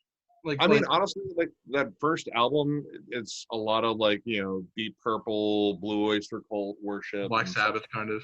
and it's still there. Granted, the last one went full bore fucking 80s, and I mean, it was maybe a little too 80s. I do like the song Rats a lot. That is a I good like rap. the album. I'm gonna admit, I like the album. Yeah. I love Miasma was the one I really liked. The Faith instrumental. was good. Faith was good. The music video for Dance Macabre, Dance Macabre isn't like the greatest song in their catalog, but the music video was good. It's It's catchy. ABBA. It's ABBA. It's catchy, right? ABBA's from Sweden too. We need to acknowledge. The music video is really good. It's like they're in like Transylvania, and then like Tobias meets like this like kind of like demonic like vampire chick or something like that. It's funny because like in the beat, it's like an 80s pop like feel. It's like a good beat. It's like da da da da. And it's like a good beat. Yeah, but I love Ghost. I'm just gonna admit I love Ghost. Volbeat, man, I used to be really big on them. That song Seal the Deal, I always like to troll on.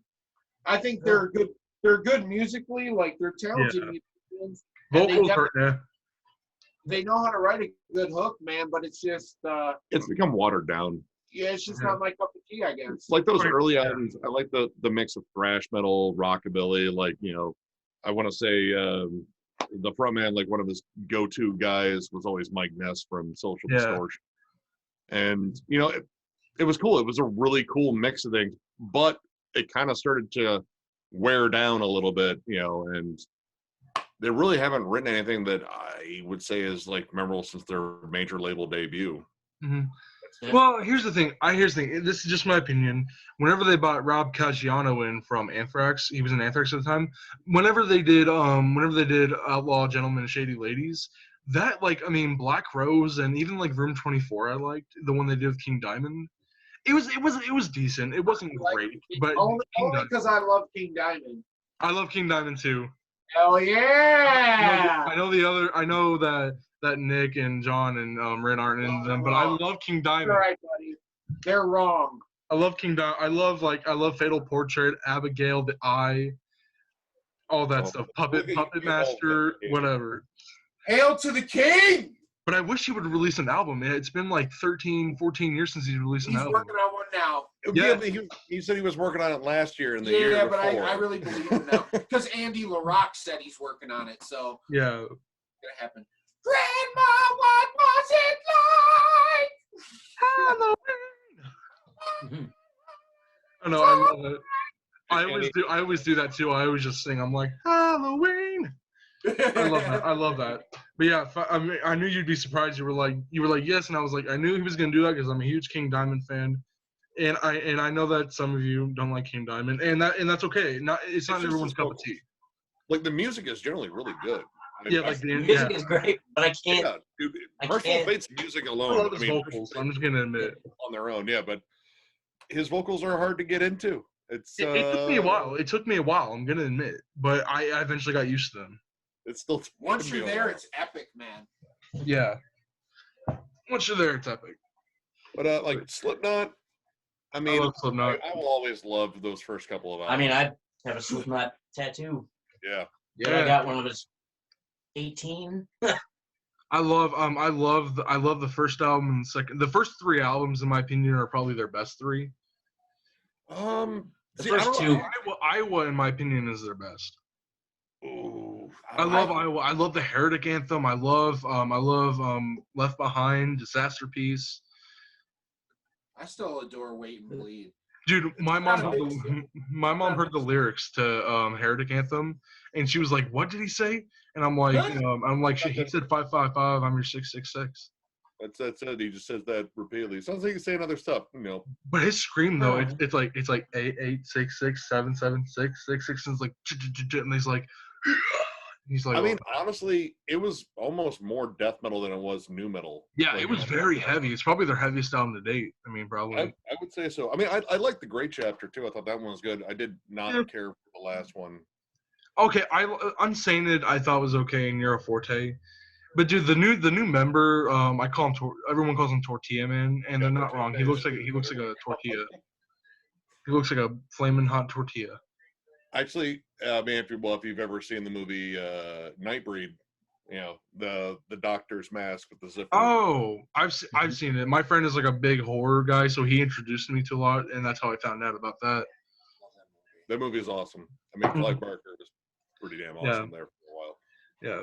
So what other bands did I list? I also list Stone Sour. I know Shred that you said in the video whenever it was the band versus band. You said it was Seven Dust or Stone Sour, and you like I'm not looking through the glass and I don't give an F what time has passed. And I'm like that was actually a pretty clever joke. And I'm like I like Seven Dust better as well, but I like Stone Sour. I can forget about Through Glass. Like that song can just go out.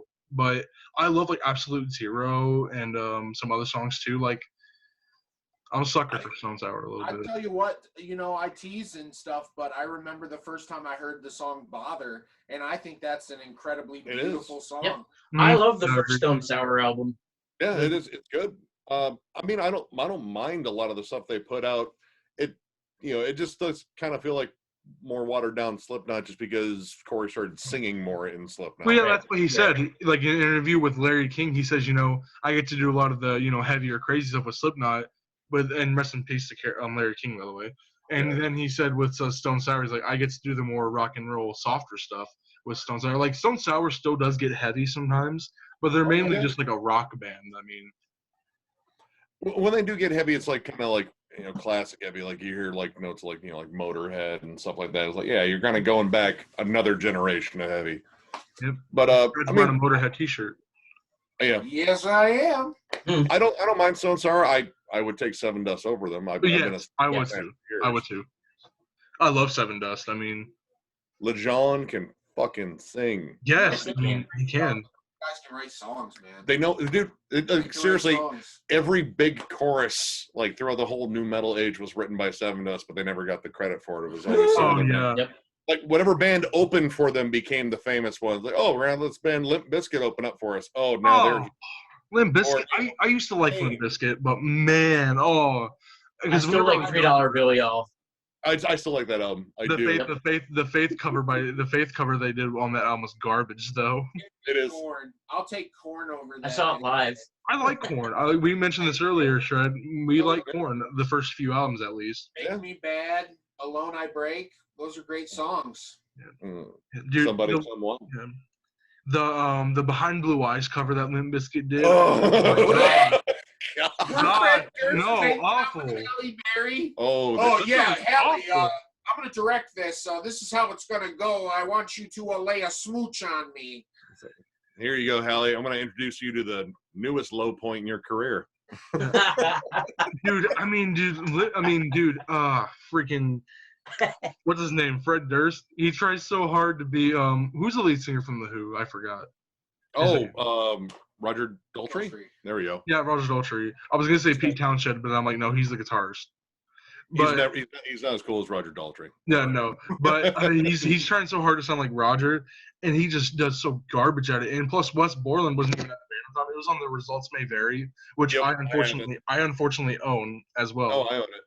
I own the first 3 albums, and dude, Chocolate. Okay, I own the first 4 albums. The only song by Limp Bizkit I could ever really stomach a little bit was "Rollin'." I kind of liked "Rollin'." I mean, it was kind of like an angsty nostalgia song. But other than that, man, Break Stuff is trying to be so angsty, but I'm like, I don't want to break anything. It just makes me want to puke. Actually, the riff in "Boiler" on that album, "Chocolate Starfish," is actually really good. It's really by his vocal performance. His vocals are terrible. And his lyrics. Yeah. Dude, the name of that album sucks. Chocolate Starfish and Hot Dog Flavor Water. A lot of people don't know. You guys can, everyone watching, you can look up and you can know what that means. Just look it up. Yep, you can look it up. It rhymes with butt. Hole. Yep. I'll be back in a second, guys. I gotta go get my computer charger. Okay. Actually, I'm gonna grab a smoke. Be back. Hey, Dan. Yeah. Here. How's it going? It's going great.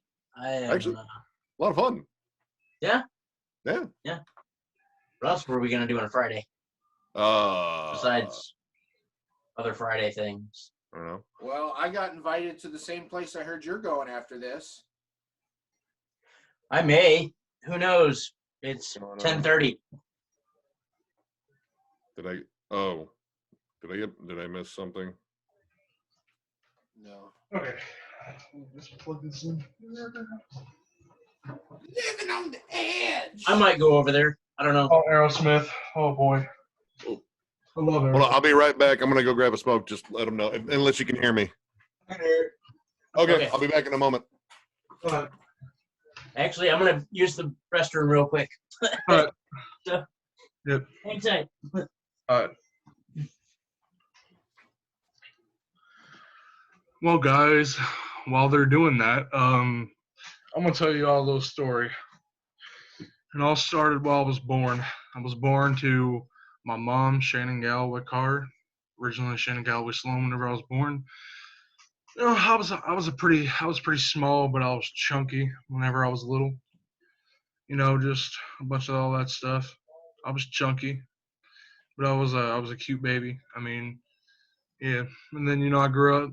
I found the love of heavy metal whenever I found a really deep love for heavy metal and just metal in general when I was around 11, 12 years old maybe. And from then on, I just loved it. Yeah. Okay, for this part on, just skip. Just keep skipping until you see all of us back together in the video. So until then, just skip.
We got one back.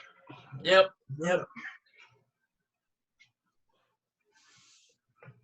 Oh.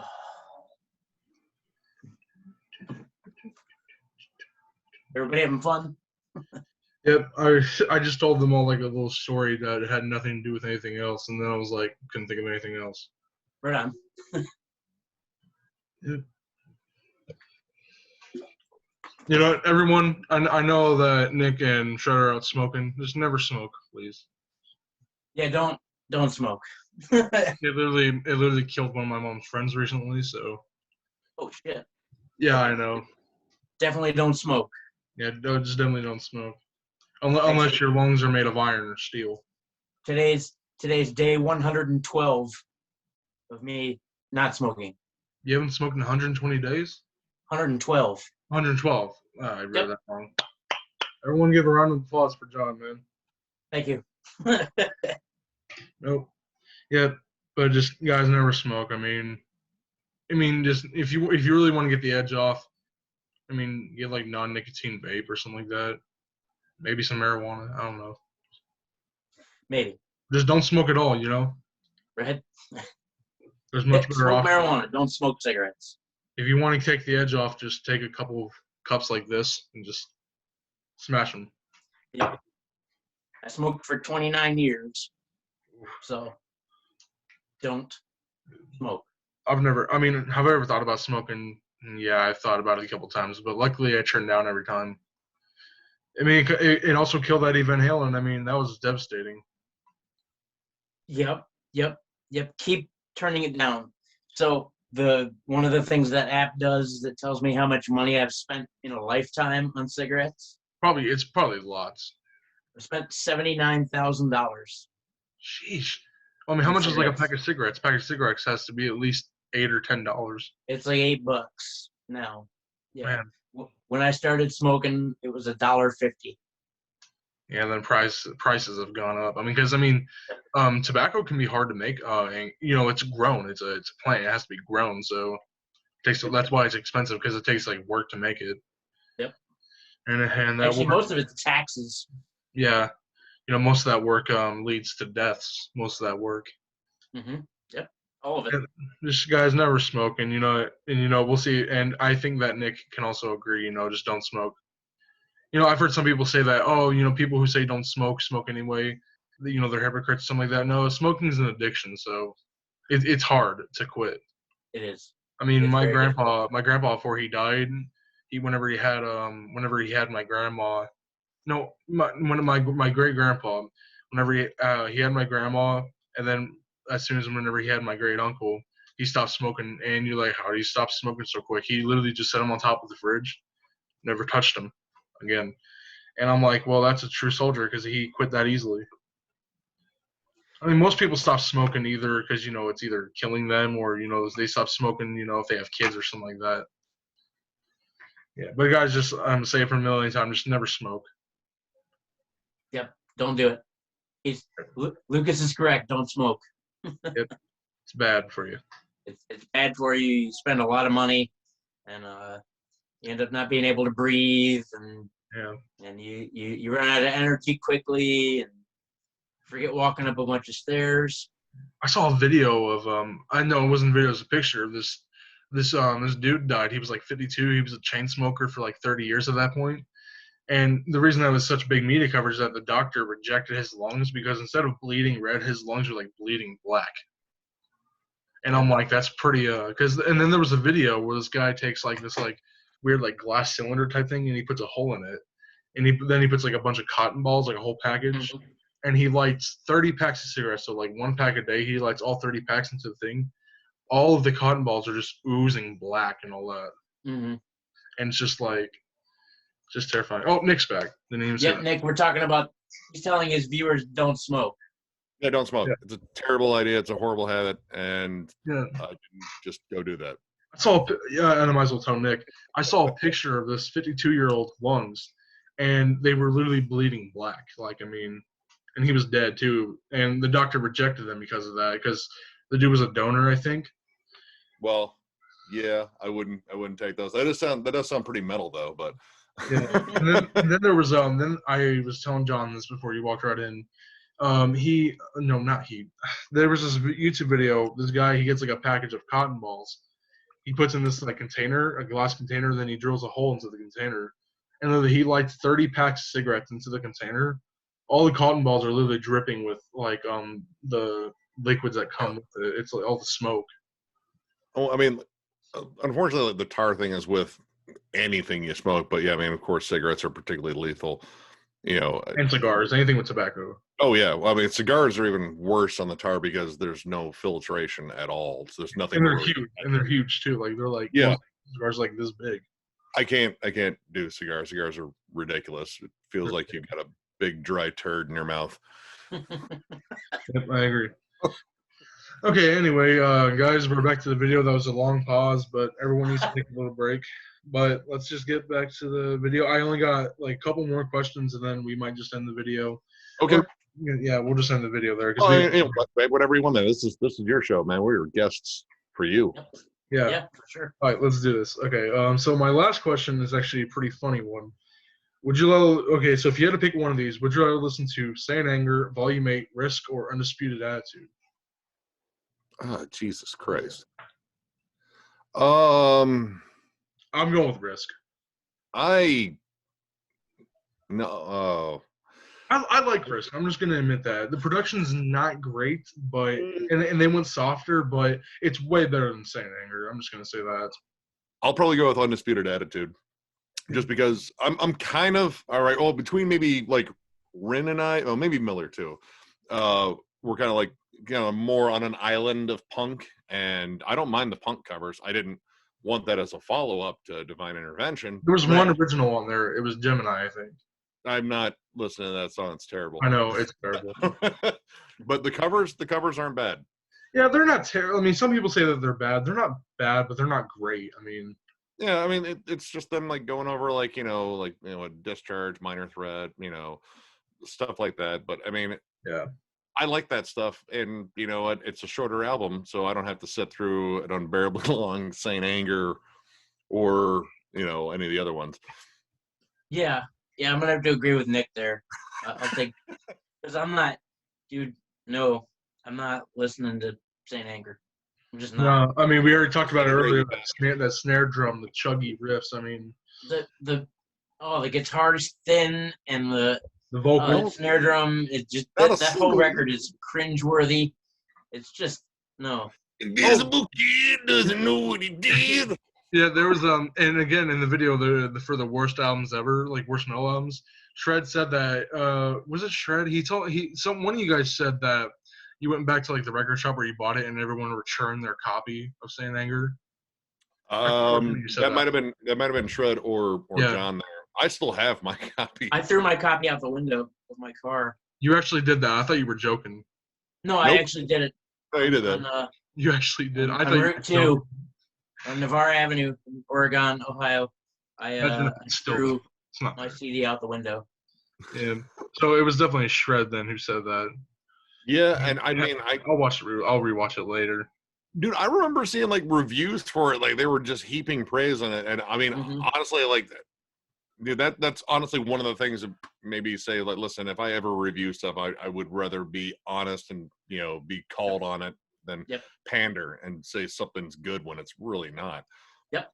Yeah. I mean, That's, yeah. I mean, that's I what imagine I'm down you to watch do the with 6 Feet Under our radio. channel too is not bullshit anybody. If it Yeah. sucks, I'm gonna tell you. If it's good, I'm gonna tell you it's good. But if I'll it also say sucks, it's I'm personal not gonna pull any preference. punches. Yeah, it's personal preference. Personal. If you dig it, you dig it. That's great. I don't have to share that opinion. And Yeah, no. I mean, There's some people Yeah, out there who say like, if you don't like it, Oh. you're not a fan or something like that. And I'm like, it's just personal preference. I mean, there's we no still right or get a wrong. litany of comments on the 6 Feet Under one, which we trolled it, but it was bad. It was sucked. really bad. You guys held up in the.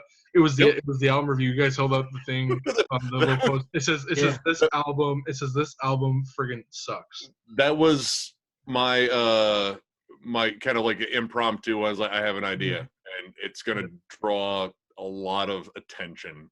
Possibly not all of it. Dude, 6 Feet Under. Oh man, one thing I always remembered. Here's the thing: a lot of people like to crap on their covers, and I crap on their covers too, like their TNT cover.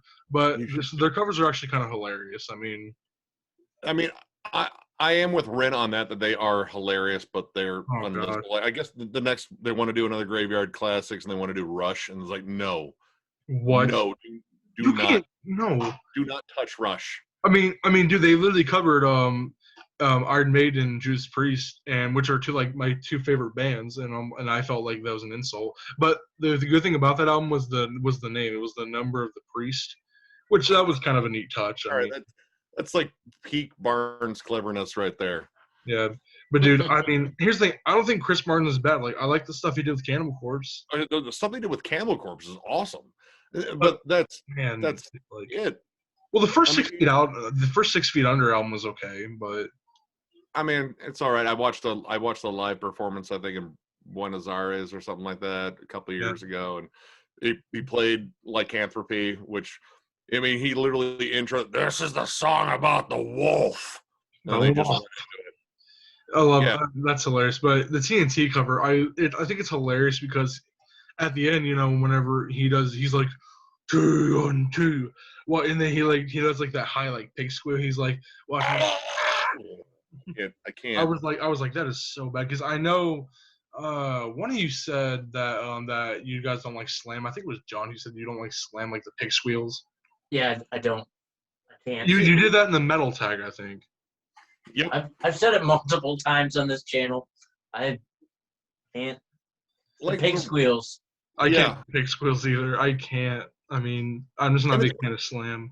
I like brutal death metal, and generally you get pig squeals, but they're peppered in there. Like generally with the more straightforward slam bands, that's all they want to do is just that pig shriek. I'm not a huge fan of bands, especially. Okay, I like grindcore, like Napalm Death and all that.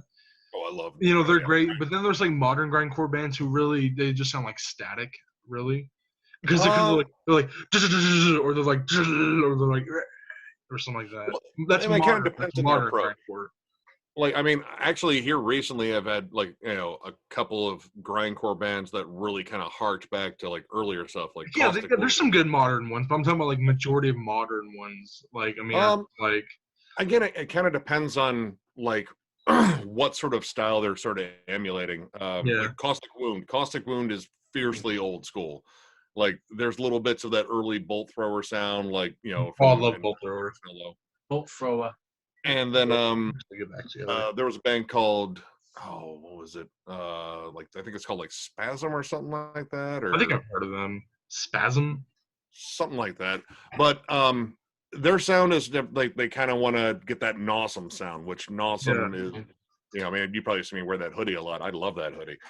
I love that I'm band. surprised you're not wearing it now. No, I brought the CC one. Yep, the Tomb of the Mutilated that my mom was horrified about. Oh, Yeah. yeah. Great cover. It's awesome. I love that cover. Okay, I know I have no more like written down, but there are some questions now. What would your least favorite genre of metal be? Well, all right. I mean, if it's a legit genre, NSBM, just because I don't get behind any of that nonsense, the whole Nazi whatever. Anime slam, and then there's also like Gumpcore Shrimp Slam. Like, but that's for like the Forrest Gump Mile High Marathon, the band, which is a stupid band. And like Porno Grind's pretty ridiculous. Oh. But I mean, some of the song titles. I mean, there was one actually. Our buddy who runs a record shop, Rob. Someone turned in a buttload of brutal death and like porno grind bands. There's some band called Machete Dildo that has some wonderful song titles. Yeah. And a horrifying cover. Yeah. Like sexually horrifying. And there's another one called Sick Fuck, which I think the album was what's it called? Shit Fisted Superman. God, what was it? The Man of Stool. Yeah. There was they're the three biggest of porno grind bands. I think Cock and Ball Torture was probably the biggest one. Yeah. Well, there was also Torso Fuck, Cemetery Rapist, Triple X Maniac, Prosthetic Cunt, and one of my personal favorites, Throat Plunger. Oh boy. Yes. Porno grind is just a weird genre in general. It is. And it doesn't even feel like it's that musical. Like, yeah, you're just trying to find a way to make a really long dick joke over the course of 20 tracks. Yeah, it's called porno grind. It's just grindcore but with sexually explicit lyrics, and it's trying to be funny. So, I mean, they're not trying to actually be like, real or something. Like, they're not trying to be like serious. They're just doing it as like jokes. Yeah, but I mean, it's like some of it's kind of annoying, But like, hello. But yeah, I mean, like slam, I'm not into, though. I think there's more musicality to it. I mean, I was actually jamming the newest Corpse album. That's Corpse with a K. And I mean, honestly, they know how to write songs. It's just, man, they dry hump that slam riff. They stay on it. And dude, like, I like it, but I like it peppered in there. Like, that's why I love Dying Fetus. Dying Fetus pretty much owns that riff. And it's I love Dying Fetus. All these bands. Yeah. My least favorite genre of metal, other than porno grind, I'd probably say new metal, probably. I mean, new metal, unfortunately, that's like still like the nostalgia thing. Like, there's still stuff I don't mind. Yeah, I mean, I like some Korn. I like POD. Seven Dust was a little bit new metal. Like the first Slipknot album was new metal because it had like it had like that really like rap element to it. Yeah, I know Slipknot. They changed the game when that one came out. Like, that actually was the album that got me out of new metal. And I could probably say that too. Actually, yeah. I mean, actually, I think the what got us into death metal video, like from way back, actually, it was when we were snowed in, or frozen in because it was like minus 30 outside. Yeah, dude. It snowed pretty bad up where I live. It snowed pretty bad. Bro, I was literally out of school for like 2 weeks. And this was actually a few years ago. We had like a deep freeze that was like really bad. But yeah, we did what got us into death metal, and one of his albums was Slipknot's self-titled, just because it was kind of an awakening. I remember your video now. Yes, it was like one of like your first videos. Yeah, it was. It's amongst the first. Yeah, I remember it. Speaking of the old videos, I want to ask that question. So you guys did the first. It was Metal Games. it was like which band do I prefer, something like that. Where it was you, John, the Tommy, and I think we should. Shred. Yep, Yep. Yep. we should. And the guys who lost, whoever lost, you guys had to eat durian candy. I've Yeah, never that was made it. me and there's Tommy and myself. Yeah, who ate the durian candy. Like an Nick- onion soaked in gasoline. Yeah, Dude. and then Shred was like, plucked out of the butt of like 100-year-old corpse or something like that. Yeah. I've never had it, but Oh my from dear your, God. do you think I should? Honestly, I tried it and it wasn't that bad, but I mean, it wasn't good. Well, no, it's you guys it's had not to bad choose. until you bite into it. Yeah, once you it bite was, into it was it, like dude. there has to be a crunch. Oh God. That's all right, 'cause it probably tastes as bad as I think. After that, Shred and Nick ate Marmite, so I What's didn't have to Marmite? experience that. It's like a salty spread. Somehow this stuff is saltier than the ocean. It's saltier than salt. It's It's like kind of like an English food. Like they really like it there, and they spread it on toast, and it's just. Oh yeah, I think I've heard of it. It's like leftover beer makers yeast, and they make this spread out of it. It's so damn salty. So we had to do a spoonful of that, and Shred actually audibly retched in the sink. Like he didn't complete the whole action. Dude, but that was probably was like so like that was probably like so salty that like literally like his salivatory glands were probably like just like dripping or something. oh, dude, it was hilarious. My mouth was. But you know, funny, the durian candies, because durian is a fruit. It's a fruit. Yeah, it's not. Don't. There's no need durian. I've seen it online, and I asked my mom if I could buy it, but then she's like, "What is it?" I'm like, "It's candy that tastes like gasoline-soaked onion." She's like, "I don't want you throwing up all over my house." So yeah, I get gross. I don't get squeamish, but I do get grossed out by stuff that tastes like literally gasoline-soaked onions plucked out of the butt. It's weird because it's sweet too, which kind of makes it even Oh more. gosh. It's like the first half of it's like a Werther's dipped in gasoline. The onions don't come in until you bite into it. Oh, dude, it's There's just that like liquid in the middle, dude. It's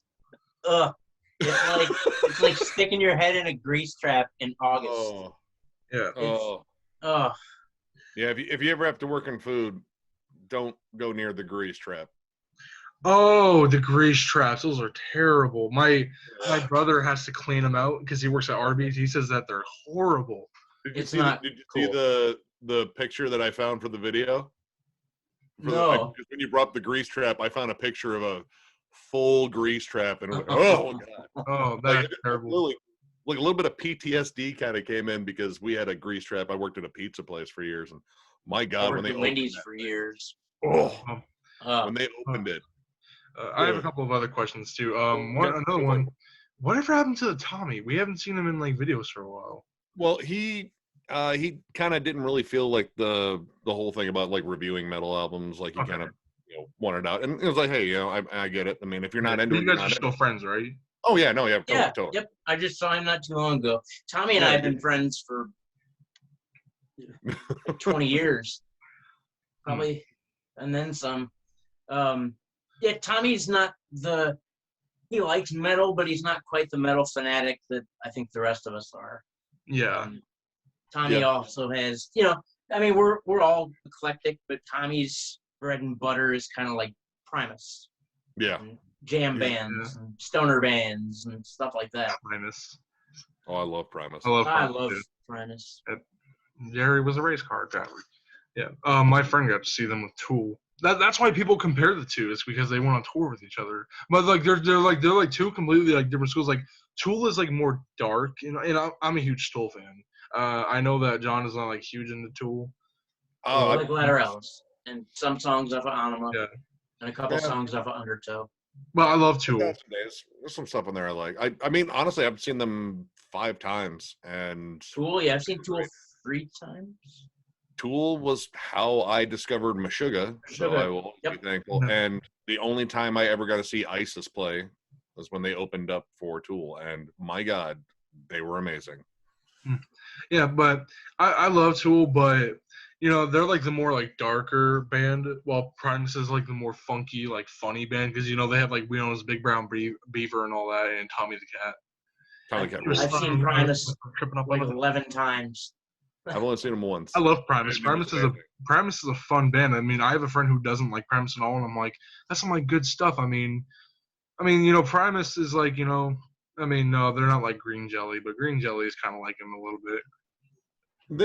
I like Green Jelly. Frizzle Fry was a pretty heavy album, but I mean, I think they latched on to like rock fans and metal fans because most of the Primus fans I know are also big metalheads. Yeah, because I mean, they're kind of like funk metal, kind of. But Primus is just a good time in general. I love Primus. Yep. All right. I have a couple more questions. This one I actually wanted to ask. Nick, how many CDs do you have in your collection in total? As we can see behind you, you have much more than what we can see behind you. That's only one room. A whole different room over there. I want to say we are over 8,700. 8,000? Yeah, over 8,000. I mean, approaching 9,000. I need to actually find someone to build some more shelves for me. And they're all in alphabetical, chronological order. Yep. It's insane. I only have maybe about. I think I have like a little bit close to like 400 maybe. There you go. Hey man, that's awesome. That's a really good. But I didn't know. I was expecting you. Maybe he has like a few hundred maybe. But no, 8,000. I think most of those that you get are like from like Metalhead boxes, and you get a lot of Metalhead boxes. You do like a lot of mail ordering. You do. I have no impulse control when it comes down to shopping for these. All right, like literally, like this was a stack right here that I got not too long ago. I generally buy in bulk. I bought a lot of stuff from distros, distros. I mean, honestly, if you're looking for harder to find stuff, maybe like it's overseas and it costs more money, hit up a distro like one close to you, like stateside at least. I found one in Florida called Night Shift Merch, and that is who our friends in Everlasting Spew Records are putting their stuff through. So instead of having to pay like outrageous shipping, you can get their stuff there. And you can get a lot of other stuff there, which I also found out. And I bought like 5 t-shirts and a whole bunch of CDs. Yep. But yeah, I love shopping for stuff. And, when record stores were closed down, I hit up online stuff a lot. But, wherever I go, if I'm out of town for an extended amount of time, I will hit up a record shop and see what I can find. Yeah. And your last CD collection update video, I was really surprised with some of your finds. Like, you had Fear of a Blank Planet by Porcupine Tree. You had the double box set with Boston's 2 first records. You had like the original album series by Saxon, which I love Saxon. I think Saxon are kind of underrated. Oh, that was a killer point. Yeah, I love Saxon. They're one of my favorite like new wave British heavy metal bands. If you want some other new wave of British heavy metal bands, I definitely recommend. And for the viewers watching too, I recommend some other British heavy metal bands. Satan, Grim Reaper. Yep. I love Grim Reaper especially. Satan, I really like. Court in the Act, awesome album, love it.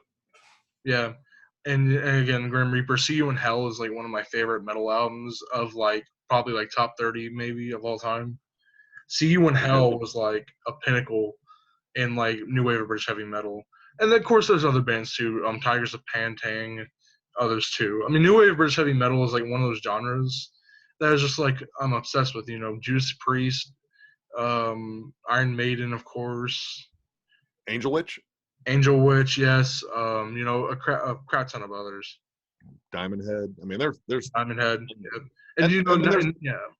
Oh, there's been like a really cool resurgence in that style with like a lot of like trad bands popped up, like Haunt. Yeah, and not just new wave of British heavy metal bands, but just British metal bands in general. Like I like Dragon Force. I know you guys are not fans of power metal. I know you guys aren't. I'm not. I don't love power. I don't love power metal, but I love Blind Guardian and Halloween and freaking who did I just say? Dragon Force. And Sonata Arctica and all that. It's just kind of difficult for me to get into. Like there's a level of camp, and it's not even necessarily the vocals. It's kind of the music in general. Like it's too happy and too upbeat, and I don't want to hear about like. Well, there's some Halloween songs that are kind of dark.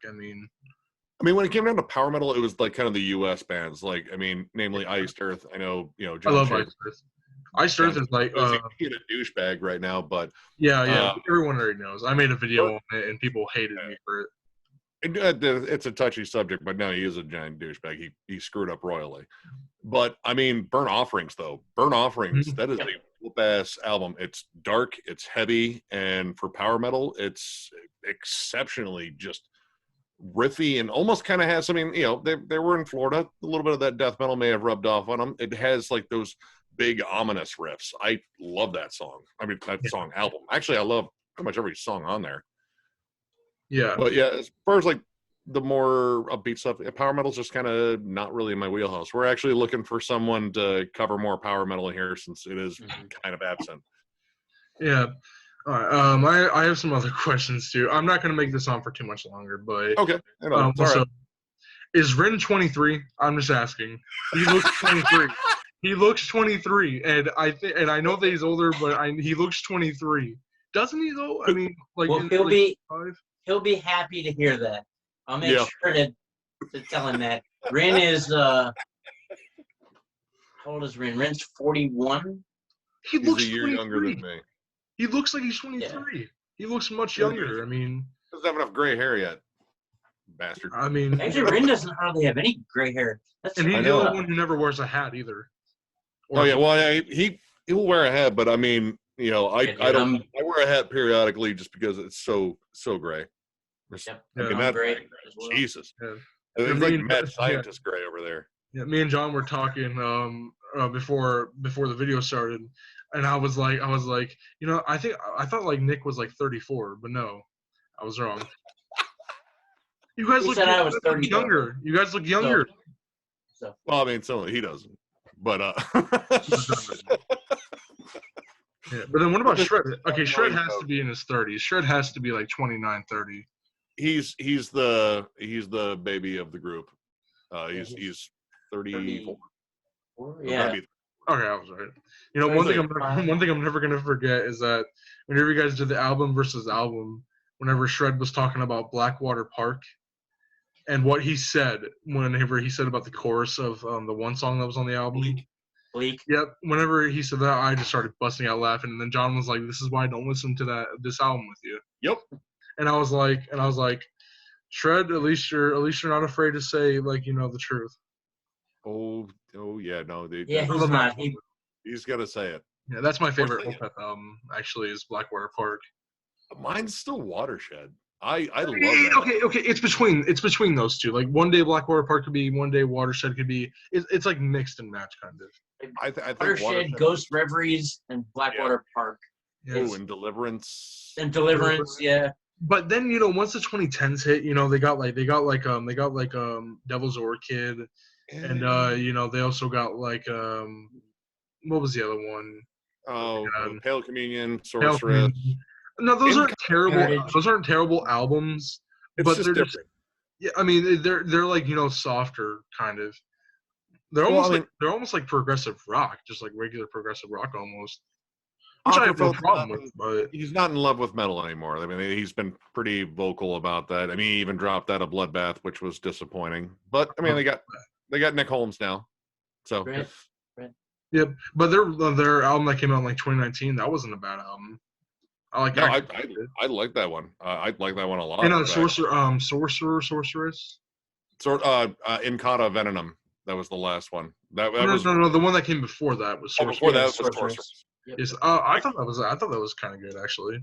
I thought it was all right. I actually got to meet him on that tour. I did a meet and greet, and I got a BS with Michael Ackerfeld about old Scorpions albums, which was really cool. The old Scorpions. I love because I mean a lot of people don't realize that before Blackout they already had like 7 albums. They had Animal Magnetism, By Force.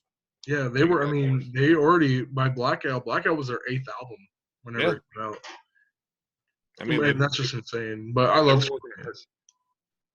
I like the Uli John Roth stuff though. He was a really unique player. I love Scorpions. One of my favorite classic bands of like that genre. Yep. But back to Opeth. I love Michael Ackerfeld, but I mean, I've seen like some stuff he did. You know, he's kind of a douchebag. I've heard sometimes. I think he's just pretty much he's gonna do whatever he wants. And you know that's the thing. He wants to keep the creative juices flowing. He's a huge jazz fan. You know, he's a huge jazz fan. He did a "What's in My Bag" for Amoeba. I watched And it. he was like he pulled out John Coltrane. He pulled out Miles Davis. He even pulled out like some old stuff like Zombies and all that. And I was like, you know, he didn't have a whole lot of metal. I mean, the only metal thing I really saw that he had was Judas Priest, Sad Wings of Destiny, and Dream Theater, One Day and Dream Unite. Yep. Yeah. Are you guys thinking about ranking Dream Theater soon? Shred would love that, even though he's dead. Well, now I'm hearing that they're actually working on something, and I want to say, didn't John say he was doing 8 strings this time? 8 strings. Yeah. 8 strings. The Astonishing was disappointing, but the last album, Distance Over Time, I think that was really good. That's one of my favorites. I thought that was pretty solid. I actually own it. It's the only one I have right now, but I think it's a really good album. I mean, the album cover too, just like the skull and the robot hand. It's like probably I don't want to say their best album cover, but one of their best. Their album covers aren't nothing special. There were some really, really good songs that one. I mean, I believe I started with Awake, which is still like a benchmark album for me, and then I didn't that on cassette tape. He said in many videos. That's a great album. I love it. And then 6 Degrees of Inner Turbulence. Yeah. Yep. But the best I also like a couple songs off of Octavarium. Octavarium, Panic Attack. And my favorite on that album. Yeah, my favorite on that album was it was the opening track, The Roots of All Evil or something like that. I love that song. But my favorite Dream Theater album will always be I don't want you guys to say yours because if you guys ever do a ranking, people who might watch me who also watch you guys' channel, like they don't want to be spoiled. So, but for me, my favorite album would probably be because I already ranked them in the past with one of my friends, but my favorite album would probably be Images and Words. I mean, that was a good album. I mean, Pull Me Under is a good song, but it's definitely not my favorite on the album. But I mean, I love like Metropolis and all that. I mean, dude, Pull Me Under is an actual like radio single with substance. I mean, it's got keyboards that work. I mean, it's got good vocals. It's got great guitar and good drums from Mike Portnoy too. Yeah, I mean, Mike Portnoy's the man. Yeah, I love Dream Theater. I remember, again, I'm referring to the Band versus Band Part 1 video. Whenever somebody mentioned Opeth versus Dream Theater, Shred was like looking. He was like, oh, and then he's like, I'm gonna say Opeth, and then you were like, you're gonna betray John, man. Yeah. I knew it was gonna be tough, but I was reasonably sure he was gonna go Dream Theater on that one. But I mean, personally, I would go Dream Theater, but just by like a tiny bit, by a tiny bit. I mean, I don't know. I don't know. I might have gone Opeth. I think I probably would have gone Opeth. I would have gone Opeth. Yeah. I love Opeth. I love Opeth. So. Particular album is so. Yeah. I mean, that's stiff competition. I don't know.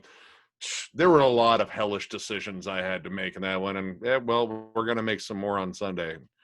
Oh, yeah, right. Man, I asked him to be devious. That was my comment. I remember, John, you said it was Opeth versus Black Sabbath. You went with Opeth, surprisingly, and I was like really surprised because I'm like, I would have expected you to go with Black Sabbath. I mean, again, it's your personal preference, so that's cool. But I was like, I would have really thought he would have went with Black Sabbath. I mean. So I'll put it this way. So after of course we shot that video is when we ranked Black Sabbath. After we ranked Black Sabbath, it really, my opinions changed greatly because I fell in love with a lot of Black Sabbath I'd never heard. Yeah. I mean, I found some new favorites in there too. Like honestly, I mean, the Tony Martin era is. I love the Tony Martin era. I love Headless Cross. I love Headless Tear. Cross. Yep. Headless Cross is killer. I love Tear. I'm gonna admit that I love Tear. I love. Tear's interesting. But Forbidden though. Forbidden. We got Ice-T on here, man. I like Ice-T. Ice-T's a cool guy. He's a cool guy. I love him, dude. Body Count rules. I've been following Body Count since like the first album when I heard about Cop Killer. Oh, and there was also Freedom of Speech. I love that song, Freedom of Speech. It's like freedom of speech. I love the song. But, Yeah. Anyway, I love the Tony Martin stuff, minus Forbidden. But my favorite era is my two favorite albums. I've already ranked them in the past as well. My two favorites are the first two Dio albums, Heaven and Hell and Mob Rules. Those are my first two favorites. I love Mob Rules. Mob Rules whoops ass, dude. Sign of the Southern Cross is Yep. the best song they did with them, I think. I love that song. And I'm also going to admit this. I didn't put Master Reality in my top 10. But it's a great album, though. Here's the thing. There's like 4 that I don't like, and that's Forbidden, Technical Ecstasy, Never Say Die, and probably 13. Those are like the 4 I really don't care about. But the rest of it either gets an 8 out of 10 or a 10 out of 10 after that. So from 14 to 1, it's all 8 out of 10 or 10 out of 10 for me. So great albums.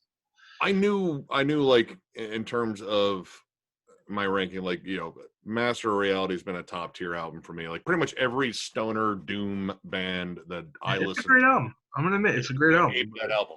The riff on Into the Void is up there with like one of my favorite riffs of all time. But I mean, Volume 4 is an intensely personal album, and it's very dark and bleak, but my God, they wrote some killer hooks. And I mean, Black Sabbath is an amazing band. Did you not hear that? I was like pretending to drum along to, I think it was Supernaut. It was. Dude, one of the cool things, you probably saw the end of that last collection update. I got the special edition. Yeah, it was like that, like that huge thing. Yeah. The live you read the book edition. yet, Nick? What? You read that book yet? Not yet. I want to actually. I got a stack of music I got to listen to, but the thing I want to listen to the most is the live version of Supernaut because you get a Bill Ward drum solo. Oh, really? Yeah, I know. Bill Ward was he's one of my favorite classic rock drummers. Like he's nuts. He's all over the place. His fills are crazy. Yeah, another thing about Black Sabbath, Geezer Butler is one of my favorite bassists too. Like his bass tone, like. One of my favorite bass moments he does is in the song Heaven and Hell. It's like after Tony stops playing, he's doing that dun dun dun dun dun dun, and I'm like, I love that bass tone. I mean, he just has a great tone.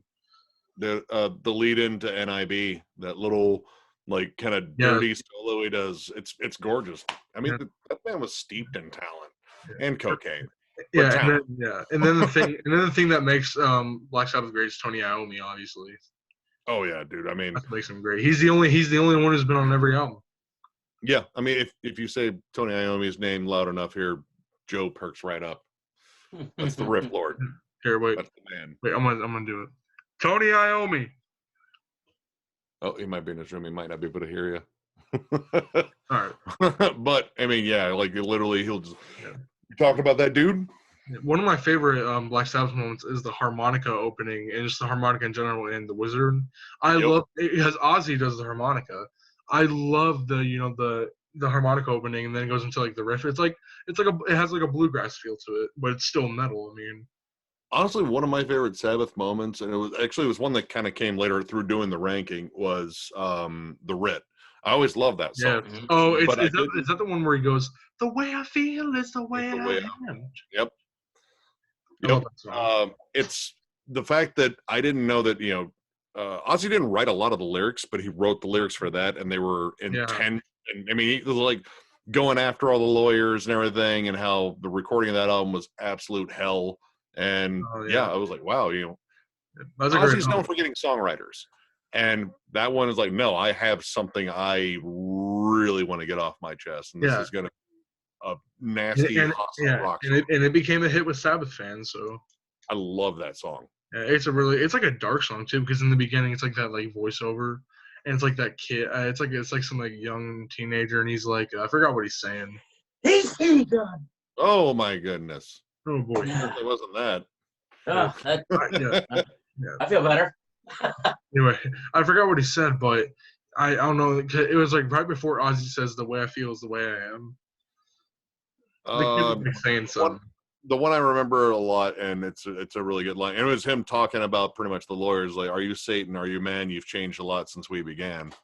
Yeah. And Yeah, like the whole like reading up on that, the whole making that album was hell. They were in litigation, and they said like we were on phones with lawyers trying to record. Like, hey, Bill, can you do your take? Like, I can. I'm on hold with another lawyer. Nightmares. So, okay. Yeah. Okay, so I'm going to do my final question, and this is going to be a kind of a big question. This is going to be my final question, and then we'll get off here. What are let's say your top 5 favorite bands ever? It's easy for me. It's easy for me. In what genre? Metal. I mean, top 5 bands like metal. Ah. I mean, in terms of like, it's hard, isn't it? Yeah. Well, it shifts. Like it does. My top 5 will shift from.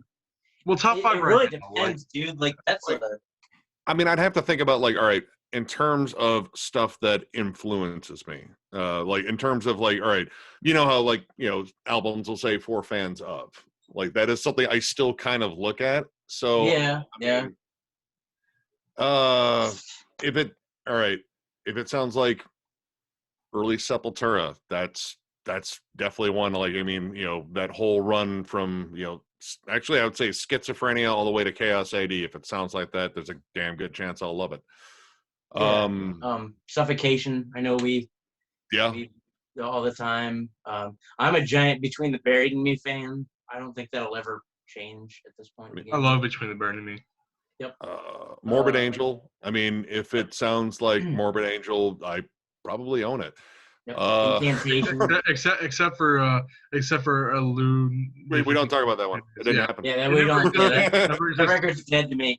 Yeah, man. I can't give you 5.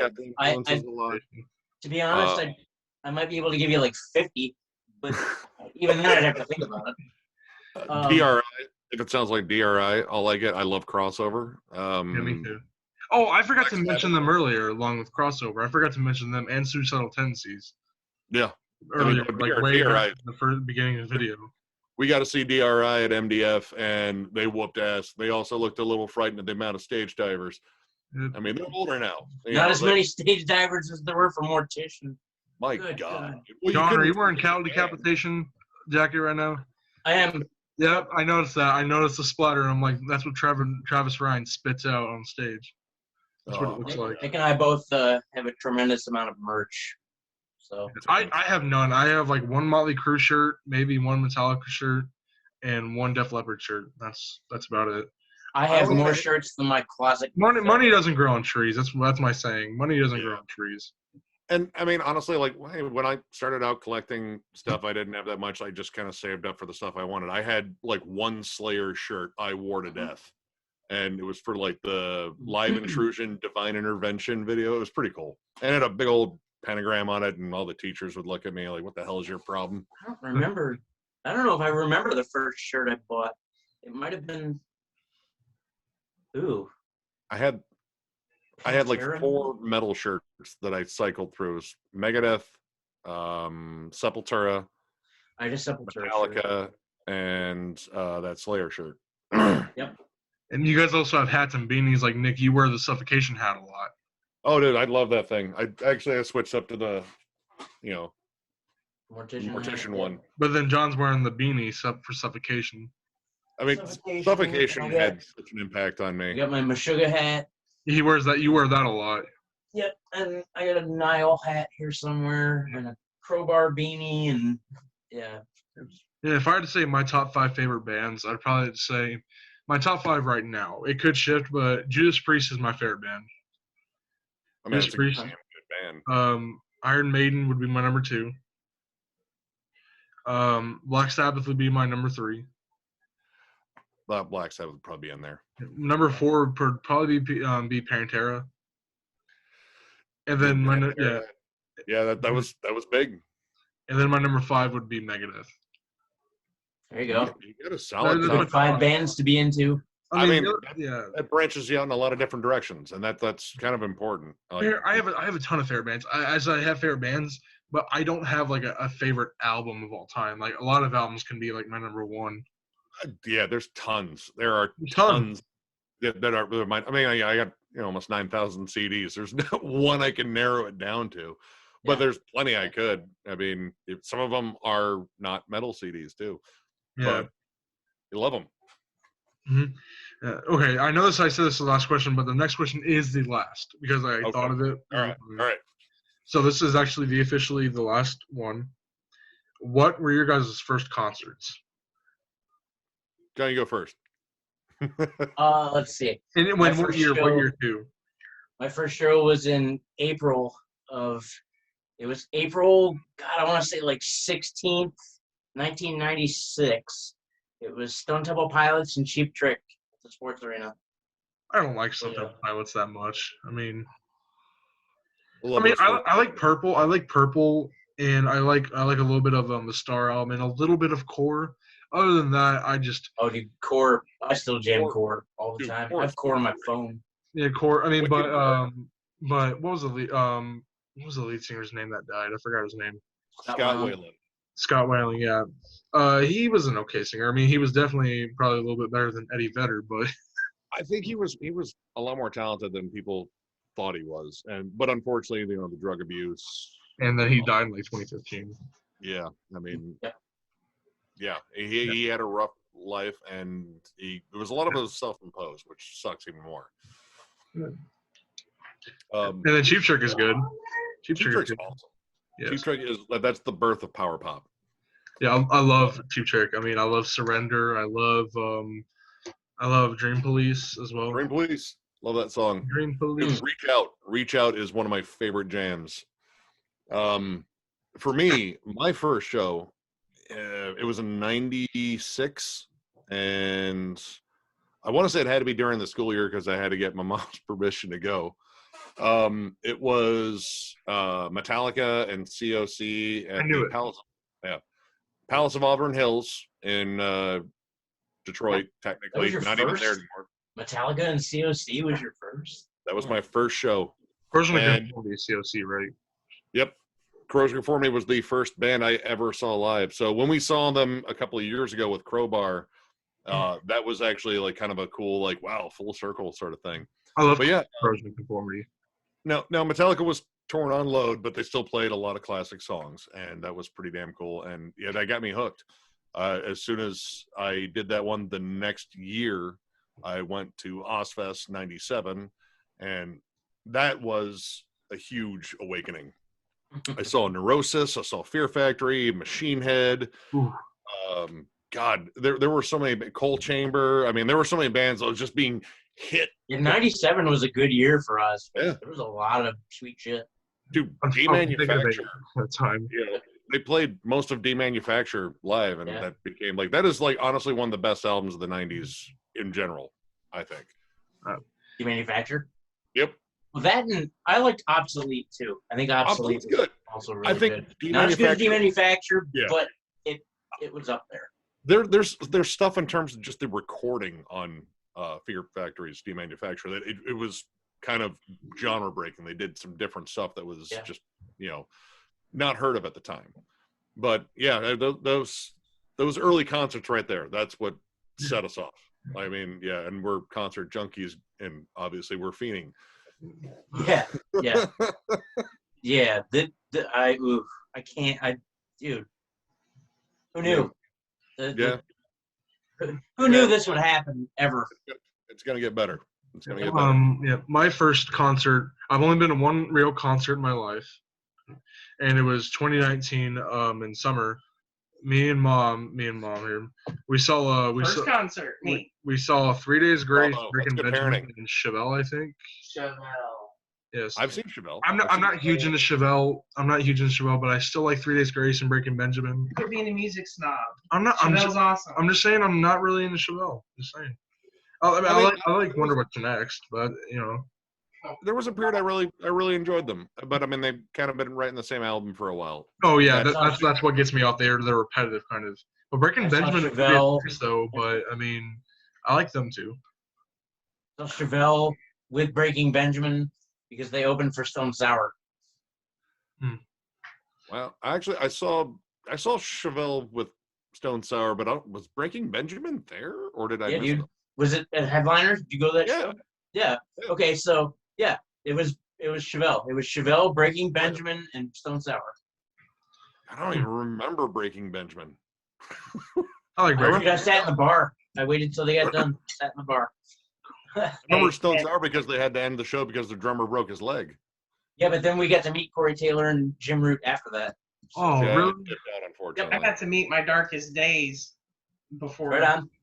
I loved Matt Walsh. Yeah. Yeah, My Darkest Days was not that good though. Everybody has some songs. That Porn Star Dancing was terrible. Oh, not really. It was a hot video. It was terrible song though. Have Terrible. you seen the video? Yes, it's terrible. Yes. Def Leppard, REO Speedwagon, Tesla, Lifehouse. That's my concert. Hey, I love Tesla. Oh yeah, I love Tesla too. Hey, I also Actually, Shred's Shred band, opened 'em. Shred and Rin's band opened for Tesla. Yeah. I love Tesla. Great Radio Controversy, one of my favorite metal, hard rock metal albums of all time. Yeah, they were but good. we saw Breaking Benjamin. I mean, Chevelle sounded okay. They didn't sound super great, but Breaking Benjamin was great. And so was Three Days Grace. I'm not a huge fan of Matt Walsh. I prefer Adam over him any day. I agree. But I mean, Matt Walsh is okay. I mean, but whenever he started singing the classic Three Days Grace songs, I was kind of like, eh. But Breaking Benjamin was the name of the game. Like, they were loud, they were heavy. They did like Red Cold River, Blood from the Ember album. Like, they were heavy that night. I don't even remember that. I don't know. I mean, I've been drinking at the bar. I don't know. I remember Stone Sour because Stone Sour was a lot of fun. And I mean, Chevelle actually had a pretty solid set. They had like a weird prop on stage with like fake flames and a fan blowing underneath some fabric, and they kind of lit it from the bottom so it looked like flames, but safety. But I remember them having a pretty solid set. It's just a band that I've kind of gotten out of just because, again, very, very repetitive. Yeah. Same thing with Breaking Benjamin a bit though. Yeah. Well, I like Breaking Benjamin though. They're heavy. I mean, especially some bands can stick to a formula and keep it rolling and keep the energy going. I mean, I own every Cannibal Corpse album. There's not a tremendous amount of variance between them, but I love them and they execute their sound well. I mean, I own a lot of 311 albums. Guess what? Those all pretty much sound the same. 311. Oh boy. Oh yeah. Yeah. Okay. A fitting number to this. How many concerts have you been to in your life?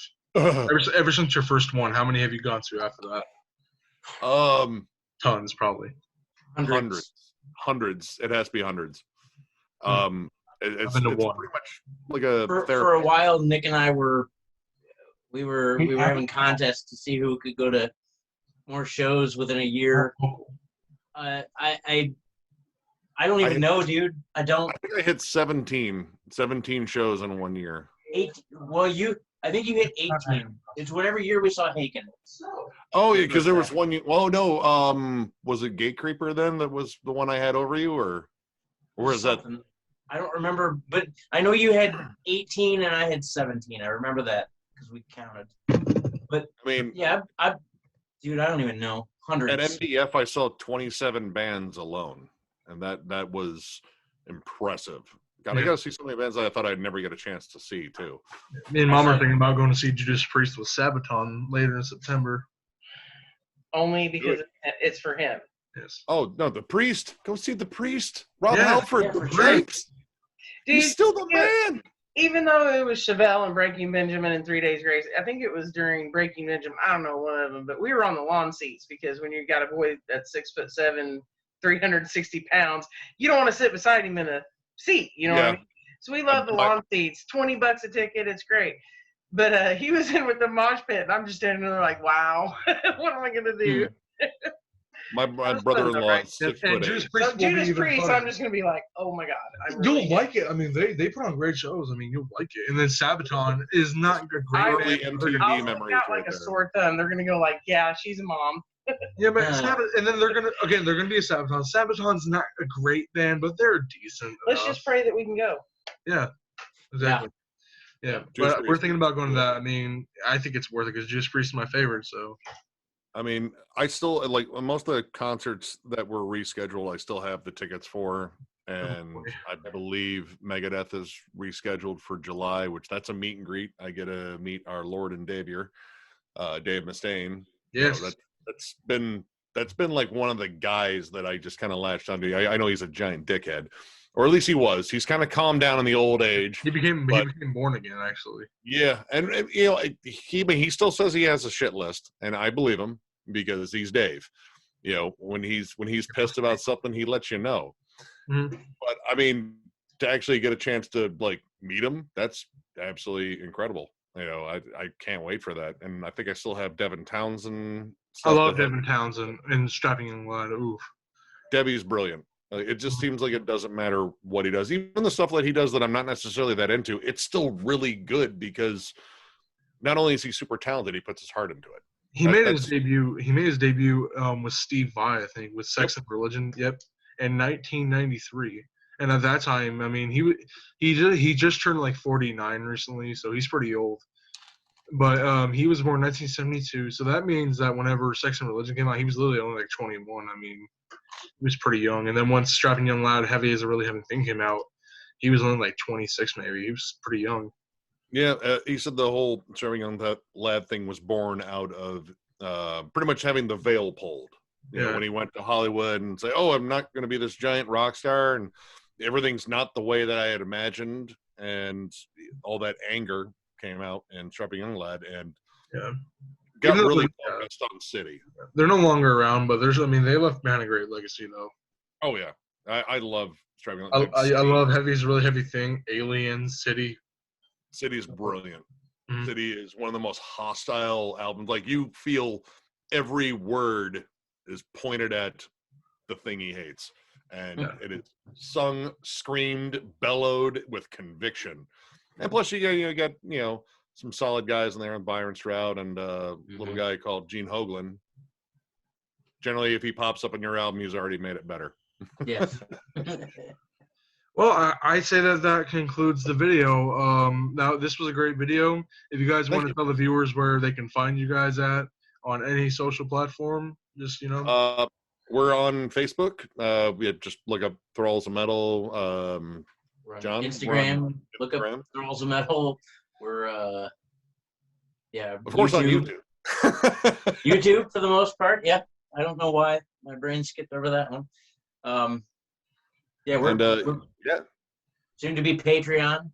Yeah, we're working on getting the Patreon thing together. See if we can, deliver some other cool content, some like straight just podcasts and such. And we're kind of all over the place. And I mean, I think tomorrow we're working on another review, Joe and I, and it's pretty much never ending. As long as there's good metal out there, or just metal in general, I want to talk about it. Yep.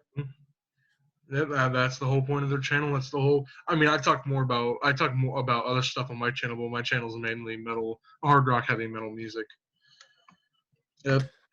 So, I mean, if you guys just like this video, this was a very special video. At first, I was expecting them to say, "Oh, we can't do it," but then they were really nice guys. They were really cool, and and we did the video. Not all the Thrallers could be here, but we had a little cameo from Shred earlier, which was I'm glad to happen. But yeah, that's going to be it for today, guys. Make sure to like, subscribe, go follow Thralls of Metal on all social platforms that they're on: YouTube, Facebook, Instagram, etc. And we'll see you guys next time. Peace out. All right. Take Thank care. you for having us, man.